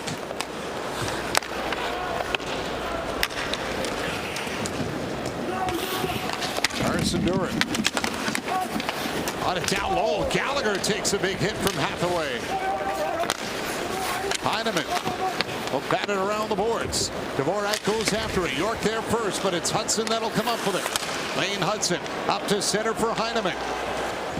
Heineman on it first, hit by Tippett, and Heineman trying to collect his stick in the corner. Physical shift here from Philadelphia. Armia dropped it off for Jake Evans. He'll leave it for Savard. Savard over to Struble. Struble with a shot, blockered away by Ersson. Tippett got it up ahead at center. Dorwart with it. Into the corner for Tippett. Tippett tries to get away from Struble. Now sends it by him and in. Nobody home in a Flyers sweater. Heineman will take it. Heineman for Savard. Savard to center. He'll ring it in. Jake Evans goes after it. Sanheim played it around as Armia will try to catch up to it. Couturier up through center. Hands it off for Konechny. Michkov dropped it back. Konechny throws it towards the net. That missed. Sealer's got it. His shot gets through, and it's gloved by Montembeault with just over a second left. Well, there's nothing like a couple of good thumps in a game, and it hasn't been an overly physical game, but right here, Hathaway and Gallagher, two guys who like running into people, run into each other there, and then Heineman has no choice but to take this hit from Tippett as he wants to go in and try to protect the puck. Unfortunately, he can't do that. It's kind of a crazy feeling. You're going in, you know he's right behind you. You almost want to slow up and bump him a little bit first to kind of slow him down. Heineman took a pretty nasty one there as we got a little over 1 second left here, so we'll go to the break here. 1-0 Flyers. Trying to line everyone up the way they want them for the face-off here. This would have to go from Couturier in. It's the only way you could do it with 1.1 seconds. And Couturier will take the draw against Jake Evans. Nope, that one's not going to get dropped yet. And now it is. Couturier tried to draw it back for Sanheim. Didn't work. Evans had him tangled up. That'll do it. We're at the end of the second period. Shots 15-12 in favor of Montreal through 2 periods of play. Saturday headlines with Elliot Friedman coming up in our second intermission. Still just that first period goal from Ryan Poehling and a big save by Ersson. The story in this one, 1-0 Philly through 40 on Hockey Night in Canada.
Welcome to the second intermission. As always, the Saturday headlines and Elliot Friedman. And Elliot, you just put the phone down. I know you're doing a health report here, so over to you. All right, so there's a lot of injuries. It's the time of the year where injuries and status of players really gets the most attention, and there's no situation that gets more attention than that of Connor McDavid. Now, before the Oilers played in Los Angeles today, McDavid skated as he continues to do on the trip, just going out there every day. It's been consistent about it, and, you know, I think the word is mid to late next week was the target. You know, we'll see. The Oilers lost today. They're 4 points behind the Kings. Does that change the way that they kind of look at his return? You know he wants to come back as quick as possible, but he looks good. And again, it looks like mid to late this week was the target, depending on if the result changes anything. Other injuries we're keeping an eye on. Vancouver won today. They beat Anaheim at home. They play again tomorrow night. And Elias Pettersson is a name that we've been keeping an eye on. He was injured 2 weeks ago today against the Rangers. Pettersson has not given up hope on playing this year. One source said they thought it was unlikely we'd see him, but the key is Pettersson has not given up hope on playing this year. So right now, at best, I think it's fair to say that that is uncertain. The news does not appear to be good, however, for Dylan Holloway, who's had a breakthrough season for the St. Louis Blues. Third in team scoring, 63 points in 77 games. He was injured the other night. Jim Montgomery said today they didn't get as good news as they hoped. He termed it week to week. I think there's still more clarity we could get here in the next 24 to 48 hours, but it appears as if the Blues are preparing. They won't have him at the start of the playoffs. We'll see. That's too bad. They are really too bad. 12 in a row. Looks like they're hammering Colorado this evening. So the Calgary Flames, all this news around the league with the Collegian signing. In the case of Calgary, they had their prospect Aidar Suniev show up without a suit. His luggage didn't arrive when he got to the rink on Thursday. So Ryan Leslie was going to interview him in the first intermission. The captain, Michael Backlund, says, well, we can't have that. I've got a suit. Try it on. And so he entered the rink in this beautiful plum suit, courtesy of the captain. That's one development in Calgary. He's likely to report to the minors. But Zane Parekh now, he's got 2 points tonight. They're leading 3-2 against Erie. He plays for Saginaw, of course. So he's having a marvelous season, 107 points in 61 games. Erie, his team Saginaw was down 3-1 to Erie in this series, but they are playing tonight as we speak. 3-2, they're now up. As Ron said, he's doing his part to put away his NHL debut. He's got 2 assists. You know, look, the Flames are just waiting here patiently. I do believe there is a plan to bring him to Calgary, how that would all look, but if the longer they keep winning the Sting and the longer he keeps playing, the more that makes that unlikely, of course. So we'll see how it plays out. The Flames are prepared to welcome him, but they'll be more than happy if the Sting keep winning and he keeps playing. And the NHL is thinking a lot about what to do when the Cup's been won and the season is done, what they do next. So this year, of course, we have the decentralized draft. Boo, don't like it at all. But there's already been a bit of buyer's remorse and maybe a bit of regret and this might only be a one-time thing. Well, at one of the smaller groups in the NHL GM's meetings, there was a suggestion brought up. Major League Baseball has what they call their winter meetings every December, and everybody gets together for 4 days. The teams, there's players who are free agents there, agents do it. And what one of the suggestions was, look, why don't at the end of June or beginning of July, the NHL do a similar thing, the awards, the draft, and free agency, all in one city, everybody there. It wasn't discounted. I think there's some people who want to take it and see, can they make that work? I think it's a great idea, but it's something that at least is, I wouldn't want to say it's going to happen or anything like that, but it's on the radar to discuss. That's a great idea. Elliot Friedman and your Saturday headlines. Thank you, Elliot. We'll come right back with the panel. 3 important games on the Hockey Night in Canada docket. That is next when our coverage continues from these 3 cities.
and it's being worn by Aidar Sunyev from Amherst, Mass. Played in Penticton. He's from Kazan, actually. That fits him good. Yeah, it's amazing. For somebody else's suit, that fits well. Not bad. Nicer than some of It's ours. not Jack Victor, though. These two, the Blues brothers, were debating suits for like 20 minutes tonight before we went to air. And I look like him. I won the battle. My suit didn't fit, but I had the exact same You suit. still have matching shirts, though, so you're True. Montreal, so this, as Gary said, it isn't must win, but it would be frustrating to lose tonight if you're a Montreal fan. What's going on? Well, it was a bit of an uneventful period as far as scoring, but the top line, Suzuki, Slafkovsky, and Caulfield, they still were creating chances. They have just under 200 combined points this season, but this play right here, it doesn't happen off the rush, but the ability to stay with it and still create a grade A, that's what differentiates you from a second, a third, or a fourth line. Your top line guys, they get a little bit more leash, so they have to create more. And you're going to see them consistently create chances. It's very rarely they go out for a shift and don't get a shot on net. It's very, very rare that they go out for 2 or 3 and don't create a grade A like that. Slafkovsky goes to the net too, but the goals will come as long as they're creating the chances, and that line consistently, for me, creates offensive chances. Okay, so for the Winnipeg Jets, they need to get their power play going again. If you look at their last 28 opportunities, they've only scored 3 on those 28 chances. So tonight, it's a big difference in the game. Utah, they're going 2 for 3 for the power play so far. The Winnipeg Jets are 0 for 3 so far, but they need to start to capitalize. Some nice looks by Scheifele. This is a hard shot off the post. Then he switches positions, so he's just at the goal line. I like the deception, just a little wrist roll to try to sneak that one past Vejmelka. This time he's the decoy, takes the pressure from 2 players. This time it's Perfetti that gets the look, and then Scheifele going in hungry for the rebound. So just an element of their game that they want to improve upon as the playoffs are quickly approaching. Did Vejmelka get hurt, Jen? Or? Well, it was a physical second period for both goaltenders. Hellebuck took a couple hits to the head. Vejmelka got crashed into by Perfetti, then got a shot to the cage and was playing with his strap loose. So, but stayed in? Yeah. Stayed in, yes. Okay, after 20 starts in a row, he's still in. Isn't that amazing? That's the best stat in hockey right now, Vejmelka, 20 starts in a row. But also, it's pretty impressive, no? How many players have played 20 games in a row? Okay, whatever. 482 shy of Glenn. Don't act like Kelly when you're I have to. I'm in his chair. Let's go to Toronto. I'm giving a bit of a tip of the cap to Steven Lorentz, who got into a scrap tonight. It was his first of the year and first in 5 years. This might just look like a bit of a battle between 2 players. I think this speaks to the greater. There's a fourth-line player who I talked about in the first intermission. He's going to be in the lineup in the playoffs every single night. He hasn't done this in a long time, but understands that it's something he might have to do every now and then. Thank you to Steve Fallon and Sportsnet Stats. The Leafs now are tied for the NHL lead with 12 different players with a fighting major this season. I think that made Ryan Reeves expendable in this lineup. It's just not what you think of when you come to Toronto reputation, right? Being a team that has these guys that are willing to stick up for each other, it's a good thing to see. So we were talking off camera about Tanner Glass, who we both played with. I sent him a fight the other day, and I said, watch what happens at the end of your fight. There was me and Rick Rippon and somebody else, I can't remember, standing over top of the fight after it ended. Pack mentality. And that's what the Leafs are, pack mentality right now. Love it. Which is why it took you 20 minutes to decide who got to wear the blue suit. We'll continue our coverage on Hockey Night in Canada from Montreal, Toronto, and Salt Lake City. A Tinstone.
With 20 minutes to go, the Habs haven't put themselves in the best position, but they're no stranger to late-game heroics lately. Montreal has had a few thrilling moments this week, but none bigger than Nick Suzuki's overtime winner against the Panthers. It even had Martin St. Louis taking a moment to soak it in before leaving the bench. I asked him earlier today, what was it about this moment that made him stop and take a beat right here and really embrace it? He said it was because the celebration was right in front of. Normally it's down in the corner or down at the other end, and those are moments he loves to watch. In fact, when he does video work, he'll actually find the celebration, see how guys interact with each other on the bench after a winning goal. He said this time of the year you're squeezing so much, moments like that bring a little bit of the juice back. The Habs will need some juice to get back into this one, guys.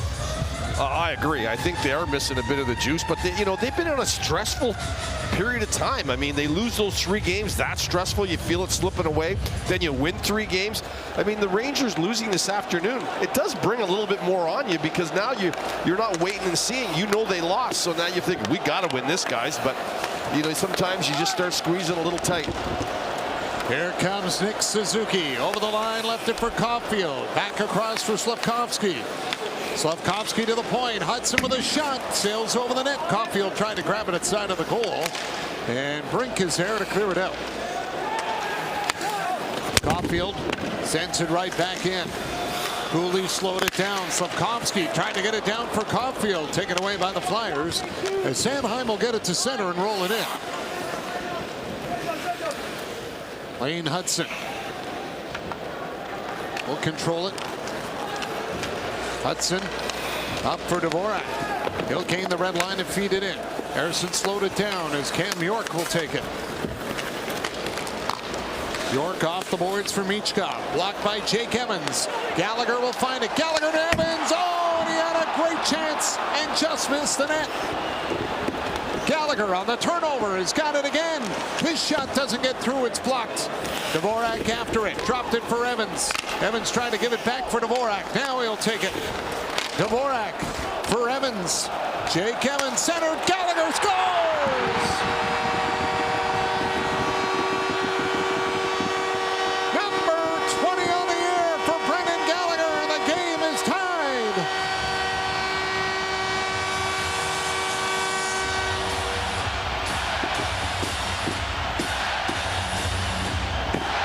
He had a beauty the other night against Boston, and he makes no mistake here. First one here, Gallagher's going to give the gift to Evans, but he fires and he pulls it inside on Ersson, so it's a missed opportunity, but they keep battling at it, and then Evans says, listen, I can't find the back of the net. Maybe you can.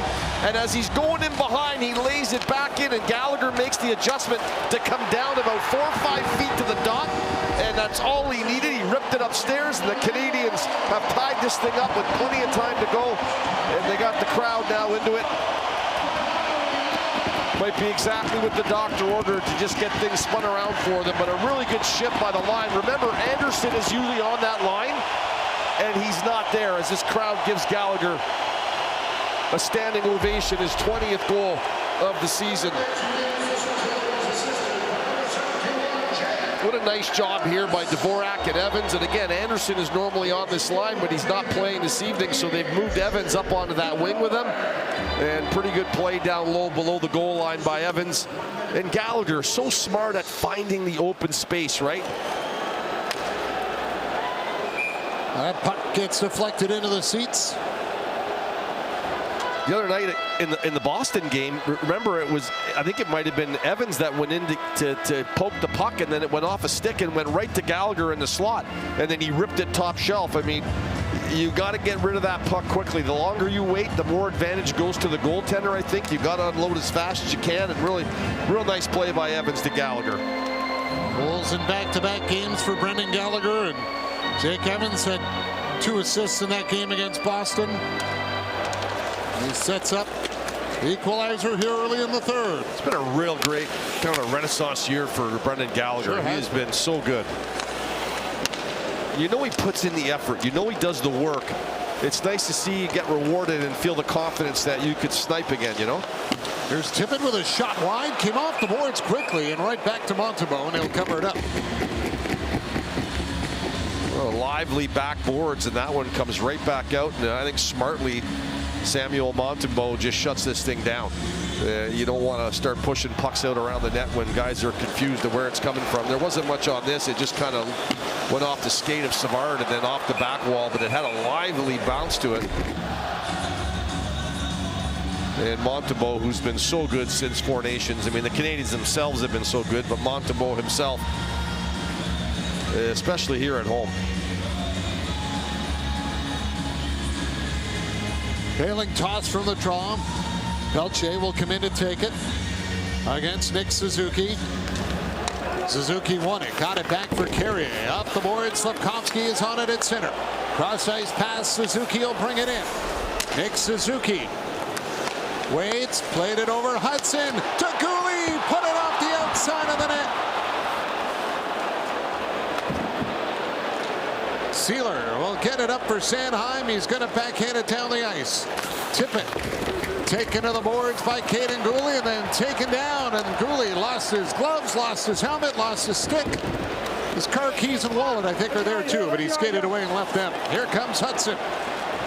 Lane Hudson scores! Hudson! What a shot! Oh, baby, how about that one for Lane Hudson?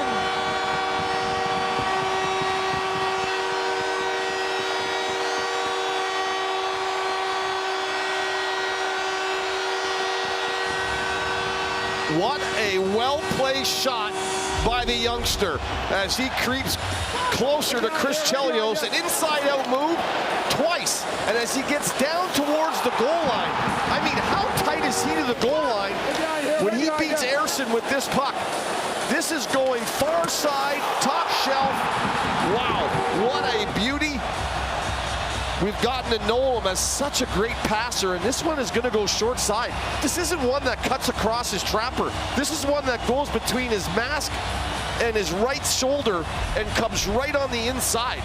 So as Ersson was heading back to his post, I think he's a bit slow getting there, and the shot is perfect as it goes over that right shoulder and into the back of the net, and the Canadians have scored two quick ones here to start the third. The urgency of the Canadians in this period has got them a lead. And they're coming again. Pezzetta to the net with a chance for the tip. Just couldn't get his stick on it. 2 goals in a minute and 16 seconds for the Canadians. Lane Hudson, 6th of the year. Kapanen knocked down as he gets into the Flyers zone. Pezzetta in on the forecheck.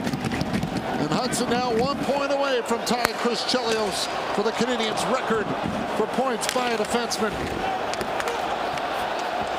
in a rookie season. And they're buzzing now in Montreal. This crowd has come alive on a Saturday night.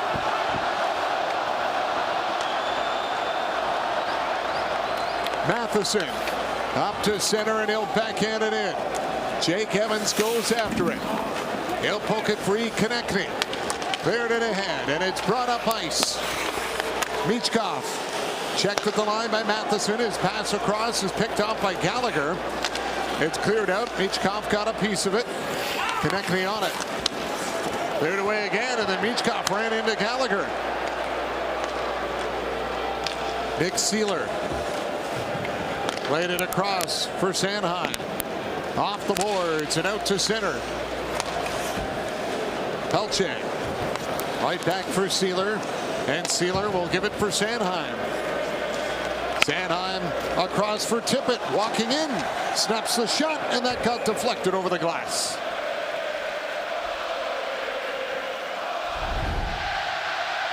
Desjardins Financial Group. Wherever you're headed, Desjardins is here to assist.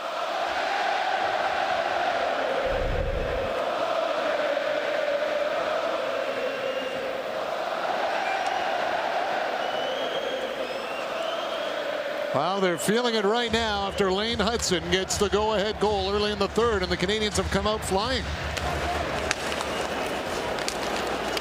Matheson has got it. He'll clear it down the ice. That'll be an icing call. Well, you finally anteed in this game. You've got a couple of quick goals. You got the crowd into it. Now it's settling into your game and just giving the Flyers nothing. You recall on Thursday night, they just shut down the Bruins. They just limited them to barely anything they could anything they could chew on and get going offensively. And it's something that, like a habit that Marty St. Louis talks about. Our team has to be habitual in the sense when we get a lead, we got to know how to play with it. There's Tippett with a shot. That one goes wide through traffic as Montembeault will reach out for his stick. Tippett, cross ice pass. Poehling driving his way in. Poehling with a shot that just goes wide as Heineman had to go back and pick up his stick on that back check. York taken to the boards by Patrick Laine. And Laine will clear it ahead. That will make it out. Newhook was bumped. Owen Tippett tried to put it back in, went off the stick of Laine. Heineman runs into Tippett. And the puck gets sent into the Canadian zone, and Struble is on it.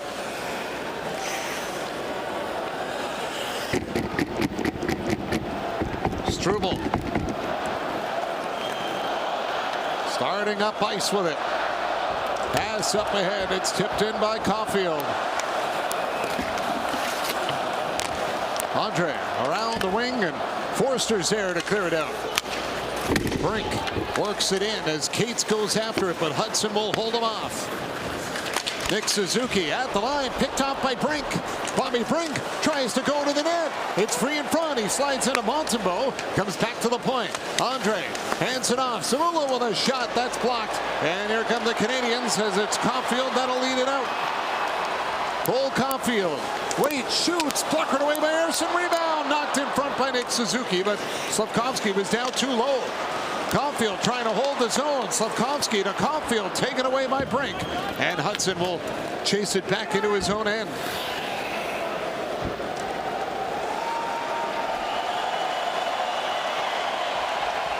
Hudson for Matheson off his stick. Sanheim worked it in. Matheson has got it. Matheson, long pass through center. It's all the way down the ice, right on net. Harrison forced to play it. Sanheim up the wing. Michkov trying to make a move with it. Dvorak jumps on it, dropped it back for Gallagher, just out of his reach. And then Dvorak tried to remove it from the stick of Couturier. Carrier after the puck. Cleared it in the air, and it's knocked down by Jake Evans. Evans will skate it in. Evans around the net. Centered in front. Gallagher with a chance. Oh, what a stop by Ersson off Dvorak. Glorious opportunity for both Gallagher and Dvorak. Konechny the other way. Snapped it over the net. Sanheim can't get to it. Here comes Gallagher again. Up ahead for Evans. Long shot, and Ersson will squeeze it and hold on. Well, the Canadians have come out here in the third, and they are buzzing as Dvorak had a great chance. And it's 2-1 Montreal on Hockey Night.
Going and the Canadians going here in the third, and that's exactly what happened, and it was Brendan Gallagher leading the way. And why not Brendan Gallagher? Here's a guy that plays with so much moxie in his game, and it doesn't matter what game and time of the year it is, he plays the same way. He drives to the net. He finishes his checks. Around the net, he's constantly on top of the goaltender. He gets mad at himself. There he's having a chat with Ersson there. And then a little bit of savvy. He's out in the slot. He finds the open spot. A nice pass from Evans. He gets things rocking and rolling with the goal, and the crowd appreciates Brendan Gallagher with a standing ovation. 12:28 to go here in the third. I mean, this could be 4-1 Montreal if not for Ersson. They've had some wonderful opportunities that they have not finished on. Pelche up within his own end. He'll get it out for Poehling, but it got by him and all the way down the ice. You look at the couple of big saves that Ersson made in the second period, and that one right there on Dvorak, where it was a misfire by Gallagher. He was trying to unload it. It kind of rolled off his stick, and he had the presence of mind to bunt it over to Dvorak, who looked like he had a wide open net. He couldn't find the back of it. You get the sense if the Canadiens could get that next one, that might be just enough for the Flyers to just kind of go away a little bit. Certainly they've struggled on the road, especially in the new year. 1-8-3 in their last 12 on the road. The road has not been friendly for the Philadelphia Flyers, although I thought through the first two periods they had played a pretty good road period coming here into the Bell Center on a Saturday night. Third period, the Canadiens have taken over a bit. Heineman trying to jam it up along the boards, but it is Poehling that'll move it free. Drysdale after it. Line at the line. Poehling will swing it all the way back in for York. Puck comes out. Tippett has got it. Tippett, cross ice pass for Drysdale. He'll leave it, and Travis Konechny will curl back with it. Konechny ahead for Couturier. Back for Konechny. Swings around. Konechny tried to leave it there, and that didn't work out, and it's cleared away by Lane Hudson. Michkov will feed it over for Zamula. Now Matvei Michkov at center. Can't get by Slafkovsky. Cole Caulfield jumps on the puck. Caulfield holds on. Around the net he goes. Caulfield out front with a shot blocked. He's got it again and tried to roll it across to the open wing, but Carrier stayed at the point. Andre will clear it to center. Couturier. Check by Slafkovsky. Oh, and a big hit there. Penalty coming up, and a big try by Sanon goes wide as Carrier stepped into Sean Couturier. Ersson gets to the bench for the extra attacker. Suzuki will touch the puck, and it will be a boarding call that'll give the Flyers a power play. Well, Carrier's already sat for 4 minutes that the Canadiens killed off in the first period. That high stick on Michkov, and here he's going to draw. Oh, it's Slafkovsky. My apology. I thought it was Carrier that came in, but oh yeah, I think it was Slafkovsky who made the shove at the last minute, and it was too. It looked like it was Carrier that leaned into him, but it was Slafkovsky. My apology to Mr. Carrier. And Slafkovsky will head to the box, and the Montreal Canadiens, whose penalty killing, as I mentioned earlier, has been well improved, especially at home. They ranked third in the National Hockey League, and they killed off that 4-minute one like it was like they just looked calm through the whole 4 minutes. They possessed the puck a lot. The Flyers really didn't have anything grade A on any of that 4-minute power play. We'll see if they can't keep that going here on this one.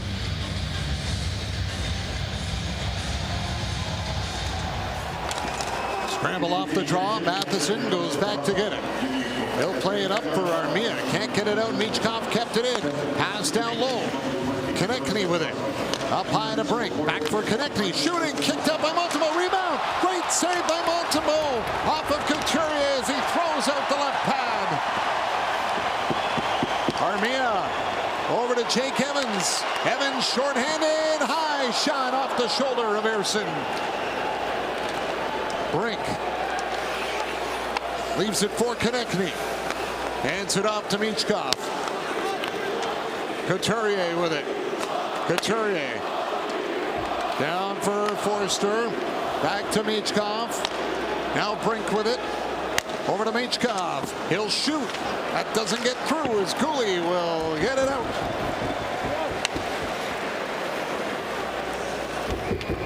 Brink swings it back. Couturier off for Konechny. Suzuki round behind the net. Gooley's there, and he'll play it off the boards and down the ice. Here comes Nick Suzuki. He's first on it. Around the net. Suzuki down to one knee. Back up. Shooting. Scores! What a goal! The captain lights the lamp short-handed.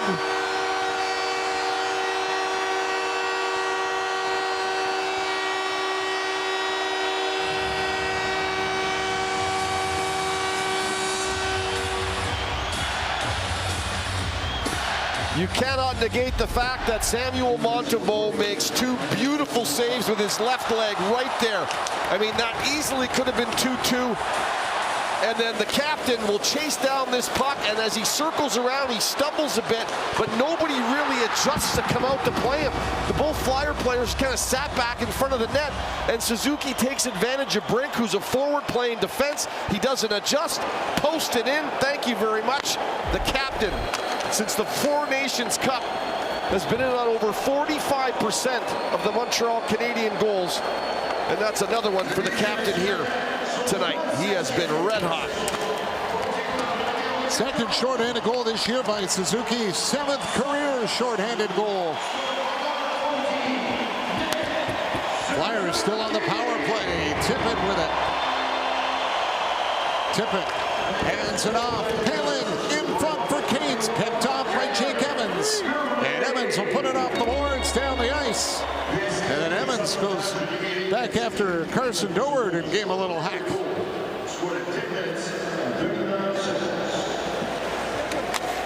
Puck fired in by Drysdale. Now Gallagher got a piece of it to deflect it out. Drysdale hands it off for Sanheim, and he'll play it back in. Lane Hudson hit by Delorier. Hudson swings it around. Dvorak goes after it. And Dvorak will clear it down the ice. Icing wind off.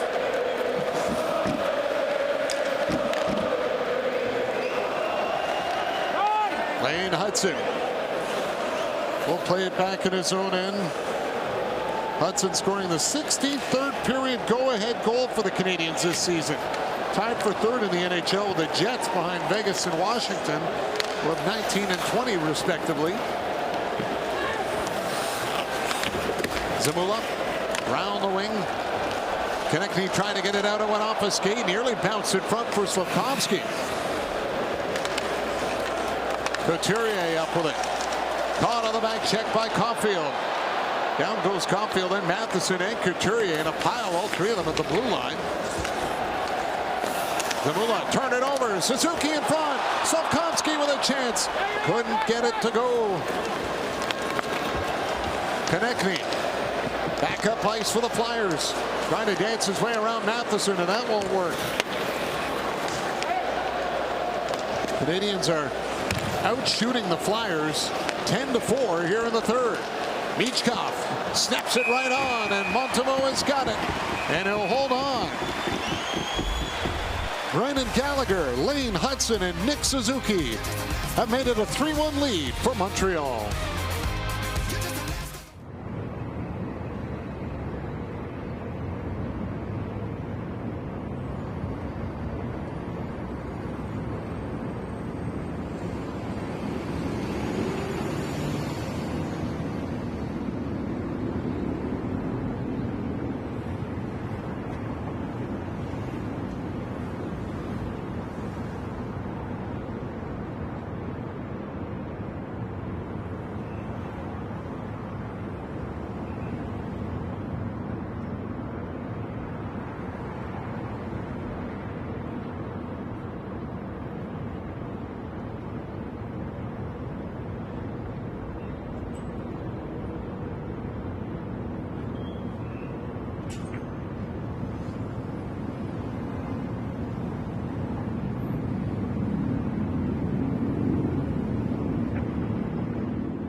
Brought to you by Polestar. Discover a new form of electric performance. What more can you say about Lane Hutson? He is a star. Something Director of Pro Scouting Eric Crawford knew in 2022. The percentage of defensemen that are doing what you're saying that this guy does is extremely rare. Each team that is a contending team in the National Hockey League right now has this player. A decision 3 years ago that is paying off in an incredible way. 2025, guys. And that's the honesty of it. And that's what really sends it home, is when he says every contending team has this guy on their list. So, this is the real deal. And he certainly is. And everything that was advertised, he has brought it to the table. He's just a sponge, too. I mean, he is learning from Marty and the coaching staff. He listens to everybody. He adapts. He brings things into his game quickly. It doesn't take him long to adapt it in his game. You see it right away. Now it is Carrier that'll bounce it off the boards up at center. That was broken up. Brought back in by Paling. Ryan Paling trying to get it down towards the net for Carson Dower. Armia checked by Tippett. Dower will send it across. Paling cuts in. Paling trying to drag it to the goal. Couldn't get it back for a shot. Drysdale caught up by Kapanen, and then the backhand pass there by Paling goes all the way down the ice. York around for Tippett. Checked by Pezzetta. Laine will pull it out. Laine back for Struble. Struble fed it back in deep, popped over the stick of Laine. York will get it out. Now Forster with it. Forster pushed off the puck by Struble. Patrick Laine back the other way. Hits the blue line and will send it in deep for Heineman. Forster tried to get it out. Went off the stick of Newhook, and now it is picked up by Cates, and he'll lift it in. Lane Hutson gets away from Forster. Caden Gooley out to center, and that gets tipped down the ice. Zamula back on it for the Flyers. Andre with it. Neil Andre. Round for Zamula. Konechny will lift it into the corner. Hudson going after it. Batted around by Couturier as Dvorak will send it back for Cooley. Turned over Michkov for Couturier, and his shot got blocked. Michkov at the point. Pass down low. Great chance for Sanheim. And Montemo gets across to make the save. Sanheim was all set up for the one-timer, but Montemo gets there, and it's still a 2-goal lead for the Canadians on Hockey Night in Canada.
And certainly Nick Suzuki has done that this week.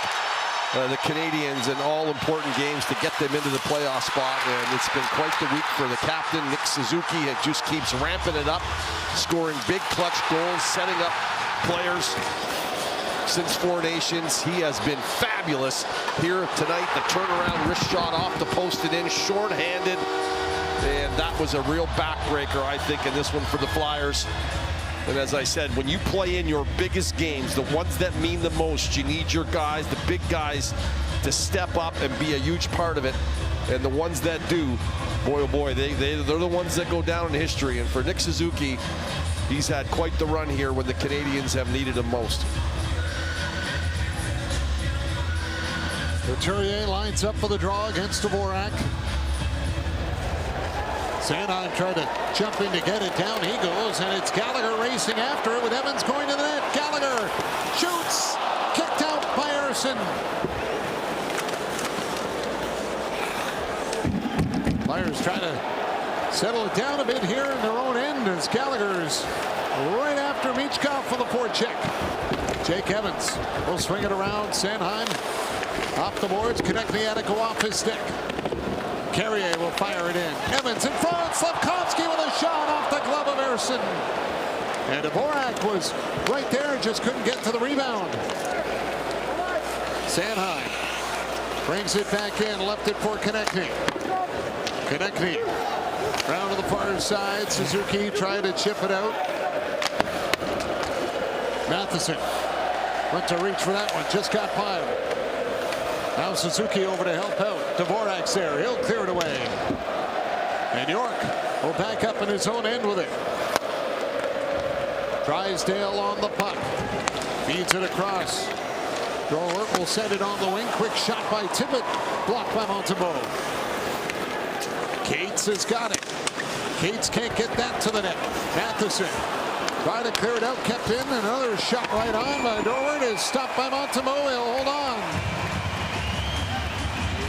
Well, the Canadians continue to get chances off the rush, and here it's Gallagher trying to feather it through. It doesn't get through to Evans, comes right back to him. He gets a real good look at it, and then Evans out to Slafkovsky, and there's a flash of that glove. Again, we saw it earlier in the game where he made that great save on Dvorak, and then now he does the same thing on Slafkovsky. I mean, if not for Ersson, I mean, I think this is a 5-6-1 hockey game. I mean, he has made some really, really good saves to keep this one tight. And they will take him out with 3:34 to go and down 2 goals, face off to the right of Montembeault. So the extra attacker on for Philadelphia.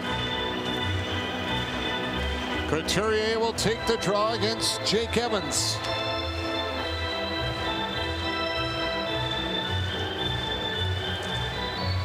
And Couturier will get thrown out of the face-off. Ryan Poehling will step in.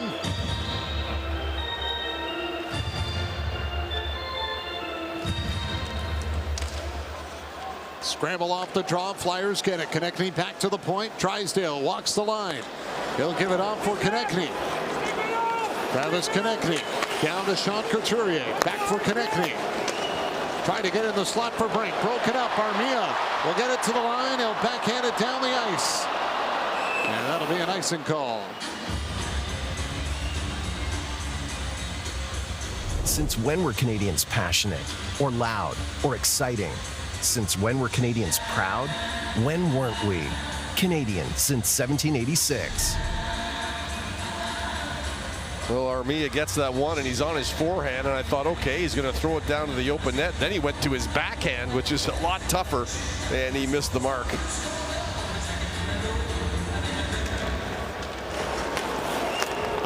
Puck comes back to the point for Drysdale. Played off for Michkov. Drysdale. Oh, give and go with Konechny. Drysdale to Konechny. Couturier can't get it through. Good block by Carrier. Konechny over to Drysdale. Drysdale, Couturier throws it in front. Poehling trying to find it. They all bad at it. Jake Evans has got it. It's off the glass and down the ice. And that'll be an icing call. Well, 2:38 to go, and a tired group of Montreal Canadiens. Even though it's a 6-on-5, you have a little more ice to cover, and it's not that if you go to a guy to put pressure, you got to come back into that open spot because there's an extra guy on the ice, which means there's an extra seam to have to cover. And so Suzuki and Evans are going back and forth, racing out to pucks, and you can be gassed out there, and they'll have to hold it together here till they can get a line change.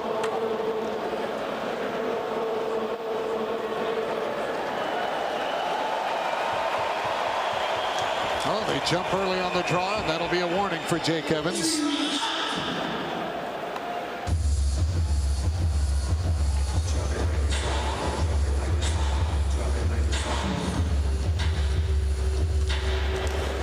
This time the Flyers get it again. Konechny to Sanheim. Back for Konechny. Watched by Evans. Brink trying to move it. Carrier got his stick in the way. Konechny over to Sanheim. Played for Michkov. Back to Sanheim. Sanheim over to Konechny. To Sanheim. Across for Michkov. Michkov plays it for Paling. Up high to Michkov. Now Paling on it again. Ryan Paling back for Konechny with a shot that goes wide. Paling put it off the outside of the net. Bouncing puck in front, and another great save by Montembeault. And the Canadiens will clear it, and it's knocked down with a high stick. It's a reaction to knock it out of the air, but for Couturier, it's a high stick. You can't reach up and whack it. You got to hope that it comes down and you get it. But what a play out of the air. I think Couturier is going to knock this out of the air. Paling just whacks it out, and he turns around and swats it. I don't even know if it got to the ice, but great job by Montembeault to get down with that right leg and kick it out, almost like a pad pass over to Carrier when he whacks this thing, or sorry, over to Armia, and then Armia just deposits it out into the neutral zone. But what an opportunity in the slot. And, you know, you still got 2 minutes left in this game. So that is a big save by Montembeault. So Harrison will go back to the net with the face-off coming outside the Canadian zone. Cates will be thrown out, so Carson Dorwart will come in to take it against Dvorak, and he won it. Dorwart's had a bit of an impression in his NHL debut tonight here. Sanheim will dump it in from center. There goes Harrison. Net empty again. Matheson flips it into the seats, and did that go right out? I think it did. Flyers were saying it did. I'm pretty sure that just went up and cleared, and we'll have a closer look at it to make sure, but there was a lot of pressure on the wall there. I'm not sure. It's hard to know if it goes off Tippett because we just can't see it there, right? So it really is hard to know if it hit something, but they're going to have a chat about it here at center ice. To me, it looked like it went straight up, but because the boards are kind of blocking our view there, it could have easily gone off Tippett on the way out. No, they're gonna call a penalty here. Yeah, so it will be a Flyers power play as we welcome the viewers of the Toronto-Columbus game with a Maple Leaf win tonight, which is good news for the Canadiens over the Blue Jackets. A 5-0 final. Here's another look. Oh, this is a much better look. He whacks it out of the air, so it nearly never gets to the ice. And it does clear, and the reaction of all the Flyers players kind of tells the story. And Mike Matheson heads to the box, and with 1 minute and 47 seconds to go, the Montreal Canadiens, whose penalty killing has looked very good tonight. But this will be a 6-on-4 for the Philadelphia Flyers, and the Canadiens will try to gut this one out and get the 2 points. And with the Rangers and the Columbus Blue Jackets both losing, how important are these 2 points for the Montreal Canadiens moving forward? It's not a golden ticket to the dance yet, but it's getting pretty close. And now a timeout has been called by Martin St. Louis. Well, tomorrow, Alexander Ovechkin will be chasing history as the Great 8 looks to pass as the Great 1. 12:30 Eastern, Capitals on the island to take on the Islanders in New York with 1 to go for Alexander Ovechkin tomorrow. Well, you got to figure he has scored on pretty much every single goalie you can imagine, right? I mean, he's scored on a lot of goaltenders, but the one he's playing tomorrow, he hasn't scored on. Sorokin, right? Oh, you do. Hey, fellow countryman and everything. I mean, you got to think he's burning one by him for sure. And what a great moment for the National Hockey. What a great moment, obviously, for Alexander Ovechkin and his family. And the people and the fans around the league. Whether you're a fan of the Washington Capitals or not, there's a lot of fans of Alexander Ovechkin. Been a great ambassador for the National Hockey League. Him along with Sidney Crosby coming in that year 1-2. They've been fabulous. Well, the face-off will be in the Canadian zone to the right of Montembeault. And Jake Evans will line up against Sean Couturier.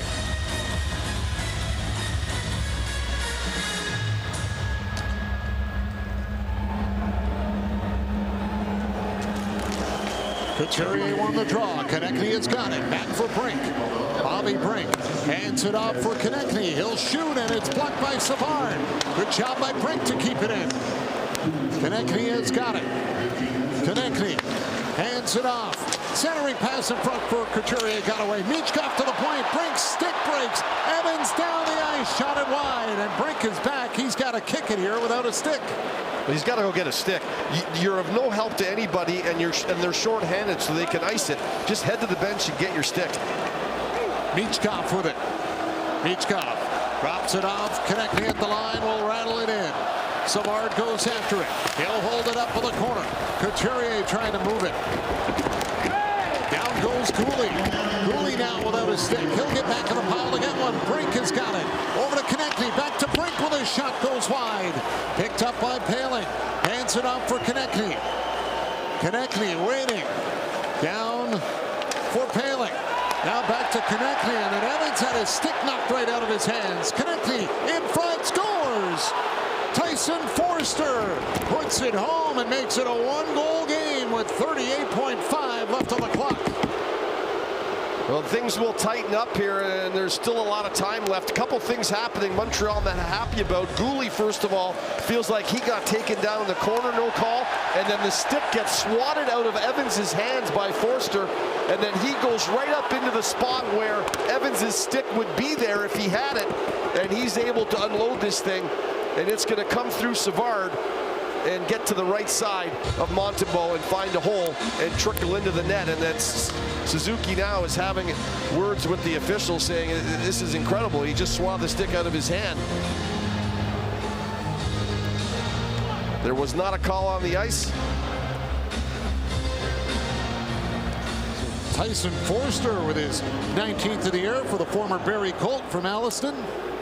A timeout for the Flyers now as the Montreal Canadiens took theirs on the penalty kill. Now they've added a bit of time onto the clock, 39.4 seconds. The goalie will head back in and they will discuss what happens here. You need the draw. Once we get it, it'll be get to the line, get it in, get on it, and get that goalie out. And you think of all those chances that the Canadiens had, and Harrison made a number of really good saves, and all of a sudden he's got his team in a one-goal game. They haven't put the goal up for the Flyers yet.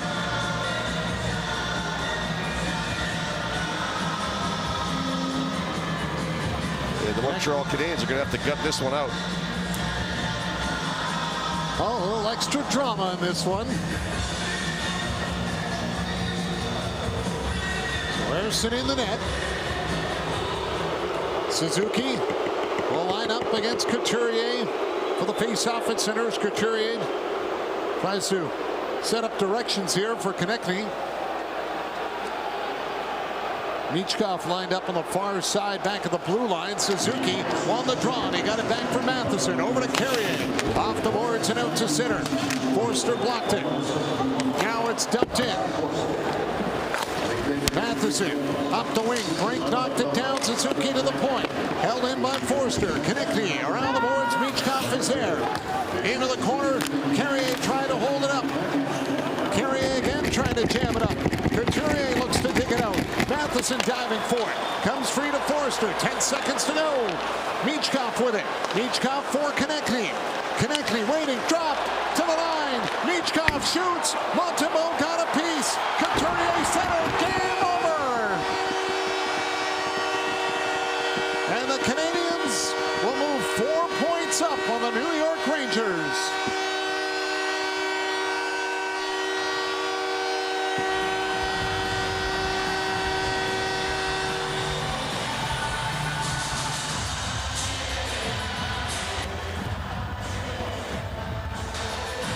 A big win on home ice for the Canadiens. They're off to the Music City tomorrow, but they're singing a victory song tonight here in Montreal after a 3-2 win. More Hockey Night in Canada to come after this.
It doesn't matter.